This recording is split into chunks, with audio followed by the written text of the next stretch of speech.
പ്രാർത്ഥിക്കുന്ന സമയത്ത് സിഗരറ്റ് വലിക്കാമോ? പ്രാർത്ഥിക്കുന്ന സമയത്ത് സിഗരറ്റ് വലിക്കാം. മദ്യപിക്കുന്ന സമയത്ത്? മദ്യപിക്കുന്ന സമയത്തും വേണമെങ്കിൽ പ്രാർത്ഥിക്കാം. പ്രാർത്ഥിക്കുന്ന സമയത്ത് മദ്യപിക്കാമോ?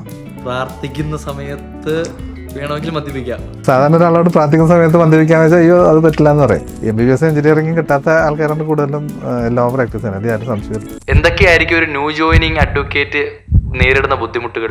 പ്രധാനമായിട്ടും സാമ്പത്തികമായിട്ടുള്ള ബുദ്ധിമുട്ടാണ്. ക്രൂരനായ ആ കൊലപാതകി കൊന്നു തള്ളിയത് 7 പേരെയാണ്. മരണത്തിൽ നിന്നും തലനാരിഴയ്ക്ക് രക്ഷപ്പെട്ടവർ നിരവധി. സ്വർണത്തിനും പണത്തിനു വേണ്ടി ആരെയും നിഷ്ക്രൂരം കൊന്നു തള്ളും. റിപ്പർ ജയാനന്ദന്റെ കേസിലാണെന്നുണ്ടെങ്കിൽ അദ്ദേഹം ചെയ്യാത്ത പല കുറ്റങ്ങളും അദ്ദേഹത്തിന്റെ പേരിൽ കെട്ടിവെച്ചിരുന്നു. എന്തായാലും അഡ്വക്കേറ്റിനോടൊരു പ്രതി കള്ളം പറയില്ലല്ലോ. പുള്ളി ചെയ്തത് വളരെ വലിയൊരു കുറ്റമാണ്. മോറൽ വാല്യൂ വെച്ചിട്ട് ഒരിക്കലും ആ പ്രതിയെ രക്ഷിക്കാൻ നോക്കരുതല്ലോ. ഇന്ദിരാഗാന്ധി മർഡർ കേസിൽ താഴെ കോടതിയും ഹൈക്കോടതിയും ശിക്ഷിച്ച ആളെ കെഹാർ സിംഗിനെ സുപ്രീം കോടതി വെറുതെ വിട്ടു. ഒരു പ്രതിക്ക് നമ്മുടെ നിയമത്തിന്റെ ലൂപ്പ് ഹോൾ വെച്ച് എസ്കേപ്പ് ചെയ്യാൻ പറ്റുമോ ഇന്ത്യയിൽ? ഇൻവെസ്റ്റിഗേഷന്റെ ഭാഗത്തു നിന്ന് വരുന്ന പാളിച്ചകൾ, അല്ലെങ്കിൽ പ്രോസിക്യൂഷൻ നടത്തുന്ന സമയത്ത് വരുന്ന അബദ്ധങ്ങൾ, സാക്ഷിമൊഴികളിൽ വരുന്ന കുഴപ്പങ്ങൾ, വക്കീല് ക്രോസ് എക്സാമിനേഷനിൽ കൊണ്ടുവരുന്ന കുറെ കാര്യങ്ങൾ, ഇങ്ങനെയാണ് ഒരു പ്രതി രക്ഷപ്പെട്ടു പോകുന്നത്. നമ്മുടെ കോടതികൾ ഇപ്പോഴും ഒരു 1700-കളിൽ 1800-കളിലാണ് നിൽക്കുന്നത്.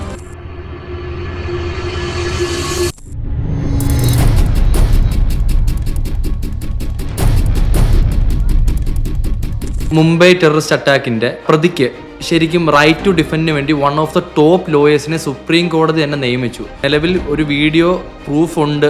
ആ ഫുട്ടേജ് മാനിപ്പുലേറ്റഡ് അല്ലാന്ന് നിങ്ങൾക്ക് തന്നെ അറിയാം. നടപടി ഇപ്പോഴും ഉണ്ട്. ഇപ്പൊ പോക്സോ പോലത്തെ അങ്ങനത്തെ കേസിലൊക്കെ പെട്ടിട്ട് ചെല്ലുന്ന ആൾക്കാർക്ക് നല്ല ഇടി കിട്ടും. കെട്ടിച്ചമച്ച പോക്സോ കേസിൽ ദില്ലിയിലെ 55 വയസ്സുകാരൻ വിചാരണ തടവിൽ കഴിഞ്ഞത് 6 വർഷം. ആൺസുഹൃത്തിനെ രക്ഷിക്കാൻ പെൺകുട്ടി കൊടുത്ത കള്ളമൊഴിയെ തുടർന്ന് 75-കാരൻ പോക്സോ കേസിൽ ജയിലിൽ കഴിയേണ്ടി വന്നത് 9 മാസമാണ്. കണ്ണൂർ കടമ്പൂർ ഹയർ സെക്കൻഡറി സ്കൂളിൽ വ്യാജ പോക്സോ പരാതിയിൽ സസ്പെൻഡ് ചെയ്യപ്പെട്ട അധ്യാപകന് ഒടുവിൽ നീതി. ഈ റീസെന്റ് ആയിട്ട് പല പോസ്കോ കേസുകൾ ഫേക്ക് ആയിരുന്നെന്ന് തിരിച്ചറിഞ്ഞ് വെറുതെ വിട്ടിട്ടുണ്ടല്ലോ. അപ്പൊ അവരുടെയൊക്കെ സിറ്റുവേഷൻ ഒന്ന് ആലോചിച്ച് നോക്ക്. ഒരു പ്രതി പറയാണ് ഞാൻ നാർക്കോ അനാലിസിന് പോകാൻ തയ്യാറാണ്, ഒരു പ്രോസിക്യൂഷൻ പറയുന്ന മുഴുവൻ നുണയാണ് എന്ന് പറയുകയാണെങ്കിൽ എന്തുകൊണ്ടാണ് അതിനെ വിട്ടുകൂടാ? അപ്പൊ അതനുസരിച്ച് നമ്മൾ ഇൻവെസ്റ്റിഗേഷൻ കുറച്ചുകൂടി സയന്റിഫിക് ആകേണ്ട കാലം കഴിഞ്ഞു. മാറുമോ ഇതെല്ലാം? യാതൊരു സാധ്യതയില്ല. ശരിക്കും എൻജോയ് ചെയ്യുന്നുണ്ടോ ഈ ഒരു പ്രൊഫഷൻ?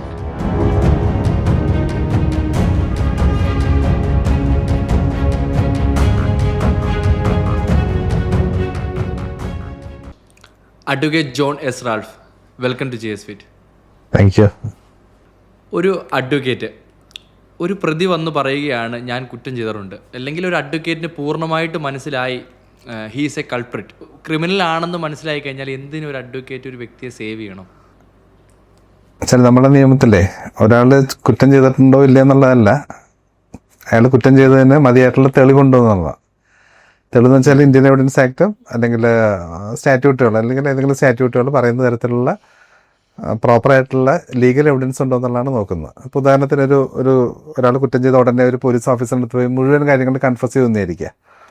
അയാൾക്ക് എങ്ങനെ തന്നെ വേണം, അയാൾക്ക് ജയിലിൽ പോകാൻ വേണ്ടിയിട്ടാണെന്ന് വിചാരിക്കുക. അങ്ങനെയാണെന്നുണ്ടെങ്കിൽ അത് പോലീസിൻ്റെ നിർബന്ധപ്രകാരമല്ല. പ്രത്യേകിച്ച് ഇപ്പോൾ ഒരു പോലീസ് സംഭവം അറിയുന്നതിന് മുമ്പ് തന്നെ പോലീസ് സ്റ്റേഷനിൽ പോയി അയാൾ പറയുകയാണെന്ന് വിചാരിക്കുക, ഞാൻ ഇങ്ങനെ ഒരാളെ കൊന്നിട്ടുണ്ട്. ഇപ്പോൾ ഇവിടെ കാലത്ത് അങ്ങനെ സംഭവം നടന്നു, ഒരു കൊലപാതകം നടന്നതിന് ശേഷം അയാൾ ആ മതലിൽ തന്നെ ബ്ലഡ് കൊണ്ട് തന്നെ, ആ വിക്ടിമിൻ്റെ ബ്ലഡ് കൊണ്ട് തന്നെ മതലിൽ എഴുതി വെച്ചു. എന്നിട്ട് അയാൾ പോലീസിൽ പോയി കാര്യങ്ങൾ പറയുകയും ചെയ്തു. എന്നുവെച്ചാൽ അയാളുടെ ഉദ്ദേശം വെച്ചാൽ അയാൾ കൊന്നു എന്നുള്ളത് നാട്ടുകാരെ അറിയിക്കുക, എന്നിട്ട് അതിൻ്റെ ശിക്ഷ മേടിക്കുക എന്നുള്ളതായിരുന്നു. പക്ഷേ അത് പോലീസിനോടുള്ള കൺഫ്യൂഷൻ ആയതുകൊണ്ട് അത് ലീഗലി അത് പെർമിസിബിൾ അല്ല, അത് പ്രൂവ് ചെയ്യാൻ പറ്റില്ല, പോലീസിന് പ്രൂവ് ചെയ്യാൻ പറ്റില്ല. അപ്പോൾ ആ ഒരു എവിഡൻസ് വെച്ച് മാത്രം കേസ് നടത്തുകയാണെന്നുണ്ടെങ്കിൽ കോടതിക്ക് ശിക്ഷിക്കാൻ പറ്റില്ല അയാൾ.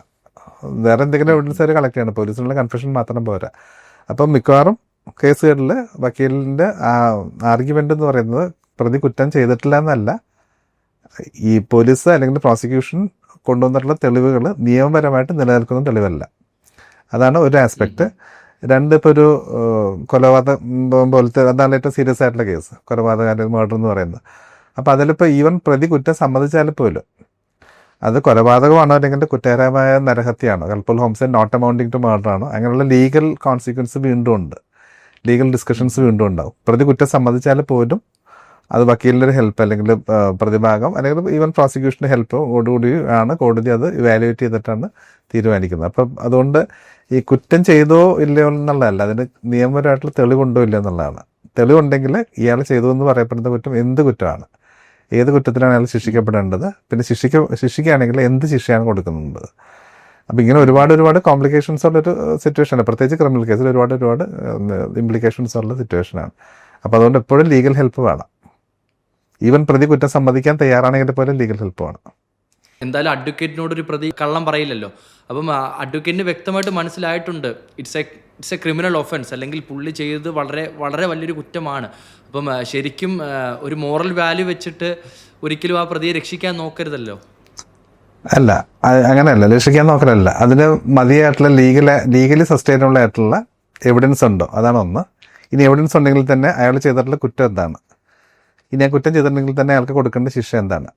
അങ്ങനെ ഏറ്റവും മിനിമം ഇപ്പോൾ ഈവൻ കുറ്റം സമ്മതിക്കുന്ന കേസുകളിൽ പോലും, കോടതിയിൽ മുമ്പാകെ പ്രതി കുറ്റം സമ്മതിക്കുന്ന കേസുകളിലാണെങ്കിൽ പോലും മിനിമം ഇത്ര ആസ്പെക്റ്റുകളുണ്ട്. അതിനെന്തായാലും ലീഗൽ ഹെൽപ്പ് എടുത്തേ പറ്റൂ. ഇപ്പം നിങ്ങൾക്കറിയാം, ഈ ഇന്ദിരാഗാന്ധി മർഡർ കേസിൽ താഴെ കോടതിയും ഹൈക്കോടതിയും ശിക്ഷിച്ച ആളെ കെഹാർ സിംഗിനെ സുപ്രീം കോടതി വെറുതെ വിട്ടു. അപ്പം 2 കോടതികൾ ശിക്ഷിച്ചാണ്. താഴെ കോടതി ശിക്ഷിച്ചത് ഹൈക്കോടതി കൺഫേം ചെയ്ത കേസിലാണ്. സുപ്രീം കോടതി അയാൾ കെഹാർ സിംഗിനെ ഒരാൾ വെറുതെ വിട്ടു. അപ്പോൾ അത് ലീഗൽ ഹെൽപ്പ് ഇല്ലായിരുന്നെങ്കിൽ തീർച്ചയായിട്ടും അയാൾ ഹാങ് ചെയ്ത് തന്നെ, മറ്റുള്ളവർ ഹാങ് ചെയ്യാൻ വിധിച്ചു തന്നെ. മറ്റുള്ളവരുടെ ശിക്ഷ ഡെത്ത് സെൻറ്റൻസ് കുറച്ച് കൊടുത്തു, സുപ്രീം കോടതി ഇപ്പോൾ അതിൻ്റെ ഡെത്ത് സെൻറ്റൻസ് മാറ്റി കൊടുത്തു. അതുപോലെ തന്നെ അയാളും ജീവിതകാലം മുഴുവനും ജയിലിൽ കിടക്കേണ്ടി വന്നതാണ്. അപ്പോൾ അയാൾ നിരപരാധിയാണോ ഇല്ലെന്നുള്ളതല്ല, അയാൾക്കെതിരായിട്ട് ലീഗലി സസ്റ്റൈനബിൾ ആയിട്ടുള്ള എവിഡൻസ് ഉണ്ടോ ഇല്ലെന്നുള്ളതാണ് വക്കീൽ ആർഗ്യൂ തരുന്നത്. ഓക്കെ, വളരെ ഫേമസ് ആയിട്ടുള്ള അല്ലെങ്കിൽ കോൺട്രവേഴ്ഷ്യൽ ആയിട്ടുള്ള ക്രിമിനൽസുകളെ ഡിഫെൻഡ് ചെയ്യാൻ വേണ്ടി ലോവേഴ്സ് പോകുന്നത് ശരിക്കും അതിൻ്റെ മോട്ടീവ് പണം അല്ലെങ്കിൽ ഫെയിം ആണോ? ഇത് രണ്ടുമല്ല. ചില നിയമം 2 തരത്തിൽ പ്രാക്ടീസ് ചെയ്യാം. ഒന്ന് പാഷനേറ്റ് ആയിട്ട് അതിനോടുള്ള പാഷൻ കൊണ്ട് പ്രാക്ടീസ് ചെയ്യാം, അല്ലെങ്കിൽ പ്യൂർലി മണി മൈൻഡഡ് ആയിട്ട് പ്രാക്ടീസ് ചെയ്യാം. അതായത് അപ്പോൾ ഒരെണ്ണം ബിസിനസ്സാണ്, മറ്റേതൊരു പാഷനാണ്. അത് അല്ലെങ്കിൽ മറ്റു തരത്തിൽ പറഞ്ഞാൽ ഇത് പോയട്രി മാത്തമാറ്റിക്സ് തമ്മിലുള്ള വ്യത്യാസമാണ്. ഒരു സ്ഥാനത്ത് നമുക്ക് പോയട്രിക്കലായിട്ട് അപ്രോച്ച് ചെയ്യാം, മാത്തമാറ്റിക്കലായിട്ട് അപ്രോച്ച് ചെയ്യാം. മാത്തമാറ്റിക്കലായിട്ടുള്ള അപ്രോച്ച് എന്ന് പറയുന്നത് എൻ്റെ ഫിനാൻഷ്യൽ സിറ്റുവേഷൻ സൈഡ് മാത്രം നോക്കുന്നതാണ്. പൊളിറ്റിക്കലായിട്ടുള്ള അല്ലെങ്കിൽ അക്കാഡമിക് ആയിട്ടുള്ള അപ്രോച്ച് എന്ന് പറയുന്നത് അങ്ങനെയല്ല. അതിൻ്റെ എല്ലാ ഭാഗങ്ങളും നോക്കിയിട്ട് അതിൻ്റെ ഒരു അക്കാഡമിക് ലൈനിൽ അത് ഡിഫെൻഡ് ചെയ്യുക എന്നുള്ളതാണ്. അപ്പോൾ അതുകൊണ്ട് എപ്പോഴും പണം മാത്രമാണ് എന്ന് അങ്ങനെ പൊതുവൊരു ധാരണയുണ്ട്. പ്രത്യേകിച്ച് വളരെ സീരിയസ് ആയിട്ടുള്ള ഒഫൻസുകൾ ഡിഫെൻഡ് ചെയ്യുമ്പോൾ നമ്മൾ പൈസയ്ക്ക് വേണ്ടിയിട്ട് അല്ലെങ്കിൽ ഫെയിമിന് വേണ്ടിയിട്ടാണ്. ഇത് രണ്ടും അല്ല. ഞാൻ മേ ബി കേരളത്തിലെ ഏറ്റവും നൊട്ടോറിയസ് ആയിട്ടുള്ളൊരു ഒഫൻഡർ എന്ന് പറയുന്നത് റിപ്പർ ജയാനന്ദനാണ്. ജയാനന്ദൻ എൻ്റെ ക്ലയൻ്റായിരുന്നു. അപ്പോൾ ജയാനന്ദൻ്റെ ക്ലയൻ്റാണെന്ന് ഇപ്പോൾ നിങ്ങൾക്കൊരു അറിയുണ്ടാവില്ല. അപ്പോൾ ഒരിക്കലും അത് ഫെയിമിന് വേണ്ടിയിട്ട് അല്ലെങ്കിൽ ഒരിക്കലും ഒരു മീഡിയയിൽ ഇതുവരെ പറഞ്ഞിട്ടില്ല. ഇപ്പോൾ അത് കേസെല്ലാം ഏതാണ്ട് തീർന്നത് കൊണ്ട് പറഞ്ഞെന്ന് മാത്രം. അത് പൈസയ്ക്ക് വേണ്ടിയിട്ടല്ല, അയാൾ ജയിലിലായിരുന്ന സമയത്ത്. അപ്പോൾ ഇതിന് 2 വേണ്ടിയിട്ടല്ല കേസ്. പക്ഷേ ഞാൻ നടത്തിയ കേസ് അയാൾ വെറുതെ വിടുകയും ചെയ്തു. ഇത് രണ്ടും അല്ലായിരുന്നു. What was the motive for you? അച്ഛാ, അതിൽ ലീഗലി സസ്റ്റൈനബിൾ എവിഡൻസ് ഉണ്ടോ ഇല്ലെന്നുള്ളതാണ്. എവിഡൻസ് ഉണ്ട്, എവിഡൻസ് പോലീസ് കളക്ട് ചെയ്തിട്ടുണ്ട്. അത് ലീഗലി സസ്റ്റൈനബിൾ ആണോ ഇല്ലെന്നുള്ളതാണ് മാത്രമാണ് നോക്കുന്നത്. അതിൽ മാത്രമാണ് നമ്മൾ ആർഗ്യൂ ചെയ്യുന്നത്. മേ ബി അയാൾ കുറ്റം ചെയ്തിട്ടുണ്ടോ ഇല്ലെന്നുള്ള ചിലപ്പോൾ കോടതിക്ക് ഒരു ധാരണ ഉണ്ടാവും, ഈവൻ പ്രോസിക്യൂഷൻ ധാരണ ഉണ്ടാവും, ഈവൻ നടത്തുന്ന വക്കീലിന് ധാരണ ഉണ്ട്. അതല്ല, കോടതി നോക്കിയത് ലീഗലി സസ്റ്റൈനബിൾ ആയിട്ടുള്ള എവിഡൻസ് ഉണ്ടോ ഇല്ലെന്നുള്ളത് മാത്രമാണ്. അതില്ലാന്ന് കണ്ടത് അയാൾ വെറുതെ വിട്ടു. എനിക്കിപ്പോഴും അതിൽ മനസ്സിലാവാത്തൊരു പോയിന്റ് ഇതാണ്. ഞാൻ പറയുന്നത് ശരിയാണോ എന്നറിയില്ല, എന്നാലും ഒരു അറ്റേ പോയിന്റ് ഒരു മോറൽ വാല്യൂ കാണില്ലേ ഒരു അഡ്വക്കേറ്റിന്? ഇപ്പം ഒരു വലിയൊരു കുറ്റം ചെയ്ത പ്രതിയെ ഒരിക്കലും അല്ല, അഡ്വക്കേറ്റിന്റെ മോറൽ വാല്യൂ എന്ന് പറയുന്നത് നിയമത്തോടുള്ള കടപ്പാടാണ്, പ്രതിയോടല്ല. പോലീസ് ആരോപിക്കുന്ന തരത്തിലുള്ള അത് ആ തെളിവ് നിയമത്തിനനുസരിച്ചിട്ടും പ്രൊസീജിയർ അനുസരിച്ചിട്ടും അത് നിയമത്തിൻ്റെ മുമ്പിൽ ലീഗലായിട്ട് കൊണ്ടുവരാൻ പറ്റില്ല എന്നുള്ളതാണ്. അയാളെ ചെയ്തിട്ടുണ്ടോ എന്നുള്ളതല്ല. ഓക്കെ, ഒരു പ്രതിക്ക് നമ്മുടെ നിയമത്തിൻ്റെ ലൂപ്പ് ഹോൾ വെച്ച് എസ്കേപ്പ് ചെയ്യാൻ പറ്റുമോ ഇന്ത്യയിൽ? നിയമത്തിന് അങ്ങനെ പ്രത്യേകിച്ച് ലൂപ്പ് ഹോൾസ് ഇല്ല. ലൂപ്പ് ഹോൾസ് ഉണ്ടെന്ന് പറയാനും പറ്റില്ല. വളരെ പുതിയതായിട്ട് വരുന്ന സ്റ്റാറ്റ്യൂട്ടുകളുണ്ടാകാം. ഇത് ഇൻവെസ്റ്റിഗേഷൻ്റെ ഭാഗത്തു നിന്ന് വരുന്ന പാളിച്ചകൾ, അതാണ് പ്രധാനമായിട്ടും സംഭവിക്കുന്നത്. അല്ലെങ്കിൽ പ്രോസിക്യൂഷൻ നടത്തുന്ന സമയത്ത് വരുന്ന അബദ്ധങ്ങൾ, മിസ്റ്റേക്കുകൾ, പിന്നെ സാക്ഷിമൊഴികളിൽ വരുന്ന കുഴപ്പങ്ങൾ, പിന്നെ വക്കീൽ ക്രോസ് എക്സാമിനേഷനിൽ കൊണ്ടുവരുന്ന കുറേ കാര്യങ്ങൾ. ഇങ്ങനെയാണൊരു പ്രതി രക്ഷപ്പെട്ടു പോകുന്നത്. അല്ലാതെ ഇത് നിയമത്തിൽ പഴുതുണ്ടായിട്ടല്ല. ഇൻവെസ്റ്റിഗേഷൻ്റെ ഇംപ്രോപ്പറേറ്റിയും പിന്നെ പലപ്പോഴും പോലീസ് ഓഫീസേഴ്സിന് ഏത് തരത്തിലുള്ള എവിഡൻസാണ് കളക്ട് ചെയ്യേണ്ടതെന്ന് അറിയില്ല. പലപ്പോഴും പ്രോസിക്യൂഷൻ അത് ഏത് തരത്തിലുള്ള എവിഡൻസാണ് എഡ്യൂസ് ചെയ്യേണ്ടതെന്ന് അറിയില്ല. അങ്ങനെ വരുന്ന അബദ്ധങ്ങളാണ്. അല്ലാണ്ട് നിയമത്തിന് ലൂപ്പ് ഹോൾസ് ഇല്ല. ലൂപ്പ് ഹോൾസ് ഇല്ല എന്നല്ല പറയുന്നത്, ലൂപ്പ് ഹോൾസ് ഉള്ള സ്റ്റാറ്റ്യൂട്ടുകളുണ്ട്. പക്ഷെ അതൊക്കെ നോക്കാനായിട്ട് കോടതികൾക്ക് നോക്കാം, അത് ഫില്ലപ്പ് ചെയ്യാവുന്ന കാര്യങ്ങളേ ഉള്ളൂ. ഇവർക്ക് ഇൻവെസ്റ്റിഗേഷൻ സ്റ്റേജിലും പ്രോസിക്യൂഷൻ സമയത്തും വരുന്ന അബദ്ധങ്ങളും സാക്ഷികളിലെ ക്രോസ് എക്സാമിനേഷനിൽ അവരുടെ അടുത്ത് എലിസിറ്റ് ചെയ്യുന്ന ആൻസേഴ്സും അങ്ങനെയാണ് രക്ഷപ്പെട്ടു പോകുന്നത്. അല്ലാതെ നിയമത്തിന് പഴുതുണ്ടായിട്ടല്ല. ഒരു സ്കിൽഡ് ആയിട്ടുള്ള അഡ്വക്കേറ്റ് അല്ലെങ്കിൽ എക്സ്പീരിയൻസ് ആയിട്ടുള്ള അഡ്വക്കേറ്റ് ഉണ്ടെങ്കിൽ ഒരു പ്രതിക്ക് ഈ പറയുന്ന മാനദണ്ഡങ്ങളിലൂടെ രക്ഷപ്പെട്ടൂടെ? പറ്റും. എന്നുവെച്ചാൽ ഇങ്ങനെയുള്ള ഈ ലൂപ്പ് ഹോൾസ് കണ്ടുപിടിക്കുക എന്നുള്ളതും ക്രോസ് എക്സാമിനേഷനിൽ അത് എസ്റ്റാബ്ലിഷ് ചെയ്യുക എന്നുള്ളതും അതാണ് വക്കീലിൻ്റെ കടമ. അത് എക്സ്പീരിയൻസ് കൂടുന്നതനുസരിച്ചിട്ട് അതിൻ്റെ സ്കില്ല് കൂടുതലായിരിക്കും, ഫോറൻസിക് സ്കില്ല് കൂടുതലായിരിക്കും. ഒരേ സെറ്റ് ഓഫ് ഫാക്ട്സ് 2 വക്കീലന്മാർ ഒരു കേസിൻ്റെ ഫയൽ നോക്കുമ്പോൾ കാണുന്ന 2 തരത്തിലായിരിക്കും. അത് എക്സ്പീരിയൻസ് കൂടുന്നതോറും അതിലെവിടെയാണ് അതിൻ്റെ വീക്ക്നെസ് എവിടെയാണുള്ളത്, അല്ലെങ്കിൽ എവിടെയാണ് ബ്രേക്ക് ചെയ്യേണ്ടത്, വെയർ ടു ഹിറ്റ്, അതാണ് എക്സ്പീരിയൻസ് കൊണ്ട് മനസ്സിലാകുന്നത്. ഇപ്പോൾ പലപ്പോഴും ഒരുപാട് തെളിവുകളുള്ള കേസിൽ പലപ്പോഴും വക്കീലന്മാർ ക്രോസ് എക്സാമിൻ ചെയ്യുന്ന 1-2 സാക്ഷികൾ മാത്രമായിരിക്കും. ചില സബ്ജക്റ്റ് കൃത്യമായിട്ട് മനസ്സിലാക്കിയിട്ട് എവിടെയാണ് സ്ട്രൈക്ക് ചെയ്യേണ്ടതെന്ന് നോക്കിയിട്ട് അത് മാത്രമായിരിക്കും സ്ട്രൈക്ക് ചെയ്യുന്നത്. അത് എക്സ്പീരിയൻസ് കൊണ്ടും പിന്നെ അവിടെയാണ് കൂടുതൽ ഫീസ് മേടിക്കുന്ന വക്കീലന്മാരുടെ റിലവൻസ് അതാണ്. Okay, brilliance on the advocate side അല്ലേ? ബ്രില്യൻസ് എന്ന് പറയാൻ പറ്റില്ല. ഇതിന് വലിയ ബ്രില്യൻസ് ഒന്നും ആവശ്യമില്ല. ഇതിന് കുറേ ഹാർഡ് വർക്ക് വേണം, അത്രേ ഉള്ളൂ. അങ്ങനെ വലിയ ബ്രില്യൻസ് ഉണ്ടെങ്കിൽ നിങ്ങൾ MBBS എഞ്ചിനീയറിംഗ് ഒക്കെ കിട്ടിപ്പോയല്ലേ. MBBS എഞ്ചിനീയറിംഗും കിട്ടാത്ത ആൾക്കാരാണ് കൂടുതലും ലോ പ്രാക്ടീസ് ചെയ്യുന്നത്. അത് ആരും സംശയമില്ല. എൻ്റെ വീട്ടുകാരുടെ വലിയ ആഗ്രഹം തന്നെ വക്കീലല്ല, ഡോക്ടറാക്കണമെന്നായിരുന്നു. ആണല്ലേ? എന്നിട്ടിപ്പോൾ നമുക്ക് മാർക്ക് വേണ്ടേ? കുറ്റം ചെയ്ത ഒരാൾ രക്ഷപ്പെട്ടു പോകാൻ കഴിയുമെന്ന് പറഞ്ഞപ്പോൾ എന്തോ ഒരു വല്ലായ്മ. പക്ഷെ അതിൽ ഈ മൊറാലിറ്റി എന്ന് പറയുന്നത് അത് റൂൾ ഓഫ് ലോ കൺട്രി, നമ്മൾ റൂൾ ഓഫ് ലോ കൺട്രിയാണ്. അതിൻ്റെ വ്യത്യാസം എന്ന് വെച്ചാൽ നിയമത്തിൻ്റെ വാഴ്ചയാണ്. അപ്പം നിങ്ങൾക്കിപ്പോൾ ഒരു സംഭവം നടന്നാലും ചിലപ്പോൾ നിങ്ങൾക്ക് വ്യക്തമായിട്ടുള്ള ധാരണ ഉണ്ട് ആ സംഭവം അയാളാണ് ചെയ്തതെന്ന്. പക്ഷെ അത് നിയമത്തിൻ്റെ മുമ്പിൽ കൊണ്ടുവന്ന് തെളിയിക്കുക എന്ന് വെച്ച് കഴിഞ്ഞാൽ നിയമം അനുവദിക്കുന്ന തരത്തിലുള്ള എവിഡൻസുകൾ കൊണ്ട് അത് പ്രൂവ് ചെയ്യുക എന്നുള്ളതാണ്. ഞാൻ നേരത്തെ പറഞ്ഞ റിപ്പർ ജയാനന്ദൻ്റെ കേസിലാണെന്നുണ്ടെങ്കിൽ അദ്ദേഹം ചെയ്യാത്ത പല കുറ്റങ്ങളും അദ്ദേഹത്തിൻ്റെ പേരിൽ കെട്ടിവെച്ചിരുന്നു. അപ്പം അത് ഡിഫെൻഡ് ചെയ്യാണ്ട് പറ്റില്ല. അപ്പം അതുകൊണ്ട് പക്ഷേ പുള്ളി കുറ്റം ചെയ്തില്ല എന്ന് എനിക്ക് ആ കേസ് ഫയൽ അറിയില്ല. ചെയ്യാത്ത ചില ഏതാണ്ട് എൻ്റെ ഓർമ്മ ശരിയാണെങ്കിൽ ഏതാണ്ട് 9 കേസുകളാണ് അദ്ദേഹത്തിന് ഉണ്ടായിരുന്നത്. അതിൽ പലതും അദ്ദേഹം ചെയ്യാത്ത കേസുകളുണ്ടായിരുന്നു. അത് പോലീസിൻ്റെ ഒരു സ്ഥിരം പരിപാടിയാണ്. ഇപ്പോൾ ഒരാൾ ഒന്നിൽ കൂടുതൽ കേസുകളിൽ പെട്ട ഒരാളെ കിട്ടുകയാണെന്നുണ്ടെങ്കിൽ, പ്രത്യേകിച്ച് കളവ് കേസൊക്കെ ആണെങ്കിൽ തെളിയാണ്ട് കിടക്കുന്ന കേസുകളെല്ലാം അയാളുടെ പേരിൽ വെച്ചു കൊടുക്കും. അത് കേരള പോലീസല്ല, അത് ഇന്ത്യയിലെ പോലീസിൻ്റെ ഒരു സ്വഭാവമാണ്. അപ്പം അങ്ങനെയുള്ളതിലൊക്കെ എന്തായാലും ഡിഫെൻഡ് ചെയ്തേ പറ്റും. പ്രോപ്പർ ഡിഫൻസ് ഇല്ലെന്നുണ്ടെങ്കിൽ നിരപരാധികളെ ജയിലിൽ പോകും, ഒരു യാതൊരു സംശയമില്ല. അത് നമ്മൾ പൊതുവായിട്ട് പറഞ്ഞു കേൾക്കുന്നത് 1000 പ്രതികൾ വെറുതെ വിട്ടാലും ഒരു നിരപരാധിയെ പോലും ശിക്ഷിക്കരുതെന്നല്ലേ? അപ്പോൾ ഒരു പോലീസ് വിചാരിച്ചാൽ ഒരു നിരപരാധി ശിക്ഷിക്കാൻ പറ്റുമല്ലേ? പോലീസ് വിചാരിച്ചാൽ നിരപരാധിയെ കേസിൽ ഫ്രെയിം ചെയ്യാൻ പറ്റും. അതൊരു ജുഡീഷ്യറി കുറച്ച് വിജിലൻ്റ് ആണെന്നുണ്ടെങ്കിൽ, പ്രോസിക്യൂട്ടറും ഡിഫൻസും വിജിലൻ്റ് ആണെന്നുണ്ടെങ്കിൽ അതിൽ ശിക്ഷ വരുന്ന വെച്ചാൽ വളരെ അപൂർവം, വളരെ റെയറായിട്ട് വരാറുണ്ട്. തെറ്റായിട്ട് കേസുകൾ ശിക്ഷിക്കാറുണ്ട്. ശിക്ഷിച്ച കേസുകളിൽ ശിക്ഷിച്ചതിന് ശേഷം ഈ പ്രത്യേകിച്ച് മർഡർ കേസിൽ മരിച്ചു പോയി എന്ന് പറഞ്ഞാൽ തിരിച്ചു വന്ന സംഭവങ്ങളുണ്ടായിട്ടുണ്ട്. എന്തായാലും ഒബ്വിയസ്ലി അത് തെറ്റായിരുന്നല്ലോ, പ്രോസിക്യൂഷൻ തെറ്റായിരുന്നു, അത് യാതൊരു സംശയമില്ല. തിരിച്ചു ഉണ്ടാവാമോ? ഒരു നിരപരാധി ഒരു അഡ്വക്കേറ്റ് വിചാരിച്ചു കഴിഞ്ഞാൽ പ്രതിയാക്കാൻ കഴിയുമോ? അങ്ങനെ പറ്റില്ല. പക്ഷേ ഈ ധാരാളം കള്ളക്കേസുകൾ കൊടുക്കുന്നൊരു പ്രവണതയുണ്ട്. പ്രത്യേകിച്ച് ഫാമിലി ഡിസ്പ്യൂട്ടായിട്ട് വരുമ്പോൾ, പേരൻസ് ഡിവോഴ്സിൻ്റെ മാറ്റേഴ്സൊക്കെ ആയിട്ട് വരുമ്പോൾ പലപ്പോഴും വക്കീലന്മാർ ഒരു പ്രഷറൈസ് ചെയ്യാൻ വേണ്ടിയിട്ട് ഒരു പ്രഷർ ടാക്ടിക്സ് എന്നുള്ള ക്രിമിനൽ കേസ് എഴുതി കൊടുക്കാറുണ്ട്. ഈവൻ പോക്സോ കേസ് എഴുതി കൊടുക്കാറുണ്ട് മറ്റേ ആൾക്കെതിരായിട്ട്, ഹസ്ബൻഡിനോ അല്ലെങ്കിൽ വൈഫിനെതിരായിട്ട്. ആ പ്രവണതയുണ്ട്. അത് ഇല്ലയെന്ന് പറയാൻ പറ്റില്ല. അത് വക്കീലന്മാരുടെ തന്നെ ഒരു കുഴപ്പമാണ്, അതിന് സംശയമൊന്നുമില്ല. റൈറ്റ് ടു ഡിഫെൻഡ് എന്ന് പറയുന്നൊരു ഒരു ആക്ട് ഉണ്ടല്ലോ. അതായത് ഇപ്പം ഞാൻ റീസെൻ്റായിട്ട് നമ്മുടെ ഒരു അഡ്വക്കേറ്റിൻ്റെ പോഡ്കാസ്റ്റിന് വേണ്ടി പഠിച്ച സമയത്ത് സുപ്രീം കോർട്ട് നമ്മുടെ മുംബൈ ടെററിസ്റ്റ് അറ്റാക്കിൻ്റെ ആ പ്രതിക്ക് ശരിക്കും റൈറ്റ് ടു ഡിഫെൻഡിന് വേണ്ടി വൺ ഓഫ് ദ ടോപ്പ് ലോയേഴ്സിനെ സുപ്രീം കോടതി തന്നെ നിയമിച്ചു.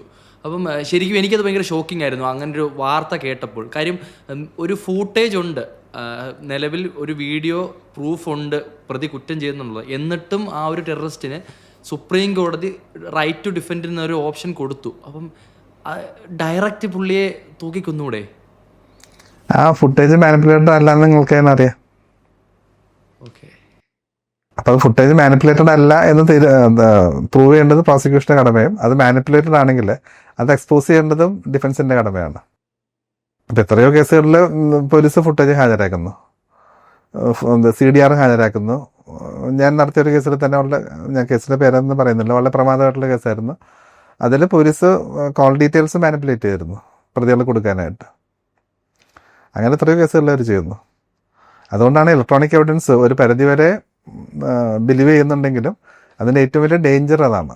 ഏറ്റവും ഈസി ആയിട്ട് മാനിപ്പുലേറ്റ് ചെയ്യാവുന്നൊരു സാധനമാണ് ഇലക്ട്രോണിക് എവിഡൻസ്. രണ്ട് ഭാഗത്തിനും പ്രോസിക്യൂഷനും മാനിപ്പുലേറ്റ് ചെയ്യാം, പ്രതിഭാഗത്തിനും മാനിപ്പുലേറ്റ്. പ്രത്യേകിച്ച് ഇപ്പോൾ എയുടെ പീരീഡ് വരുന്നതുകൊണ്ട് അത് വളരെ ഈസിയാണ് മാനിപ്പുലേഷൻസ്. അപ്പോൾ അതുകൊണ്ട് അത് റൂൾ ഔട്ട് ചെയ്യാനും അതിലാണ് എവിഡൻസ് ആക്ടിൽ വളരെ സ്ട്രിക്റ്റ് ആണ് ഇലക്ട്രോണിക് എവിഡൻസ് പ്രൂവ് ചെയ്യേണ്ടത് എങ്ങനെയാണെന്നുള്ളത്. അതെല്ലാം ഡിഫൻസ് ലോയറാണ് നോക്കുന്നത്. ഒരു ടെററിസ്റ്റ് അറ്റാക്ക് ഉണ്ടായിക്കഴിഞ്ഞാൽ മീഡിയകളിൽ അത് ടെററിസ്റ്റ് അറ്റാക്ക് എന്ന് വളരെ രീതിയിൽ ക്ലെയിം ചെയ്യുമെങ്കിലും ഗവൺമെൻറ്റിൻ്റെ സൈഡിൽ നിന്നും അതൊരു ടെററിസ്റ്റ് അറ്റാക്കായിട്ട് ക്ലെയിം ചെയ്യാനായിട്ട് കുറച്ച് ടൈം എടുക്കും.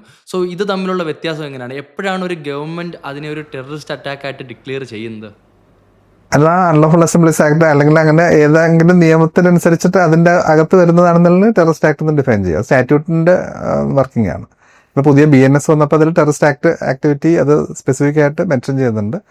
അതിൽ പറയുന്ന ടൈപ്പ് ഓഫ് ഒഫൻസുകളാണ് ടെററിസ്റ്റ് ആക്ട് തന്നെ. അത് പക്ഷേ മീഡിയ പറയുന്ന ടെററിസ്റ്റ് ആക്ടും സ്റ്റാറ്റ്യൂട്ടും തമ്മിൽ ചെറിയ ഒരു വ്യത്യാസമുണ്ട്. അത് വളരെ ഹൈപ്പർ ടെക്നിക്കലാണ്. ഓക്കെ. പോലീസ് ഇല്ലാത്തൊരു ലോകം അല്ലെങ്കിൽ പോലീസ് ഇല്ലാത്തൊരു രാജ്യം, വളരെ ക്രിമിനൽ റേറ്റ് കൂടിയ അല്ലെങ്കിൽ സേഫ്റ്റി മനുഷ്യർക്ക് ജീവിക്കാൻ പാടുള്ളൊരു രാജ്യമായിട്ട് പറയുന്നുണ്ട്. അപ്പോൾ അങ്ങനെ ആണെങ്കിൽ അഡ്വക്കേറ്റുകൾ ഇല്ലാത്തൊരു ലോകം എങ്ങനെ ആയിരിക്കും? വക്കീലന്മാരില്ലെന്നുണ്ടെങ്കിലേ വലിയ കുഴപ്പമൊന്നും ഉണ്ടാവില്ല.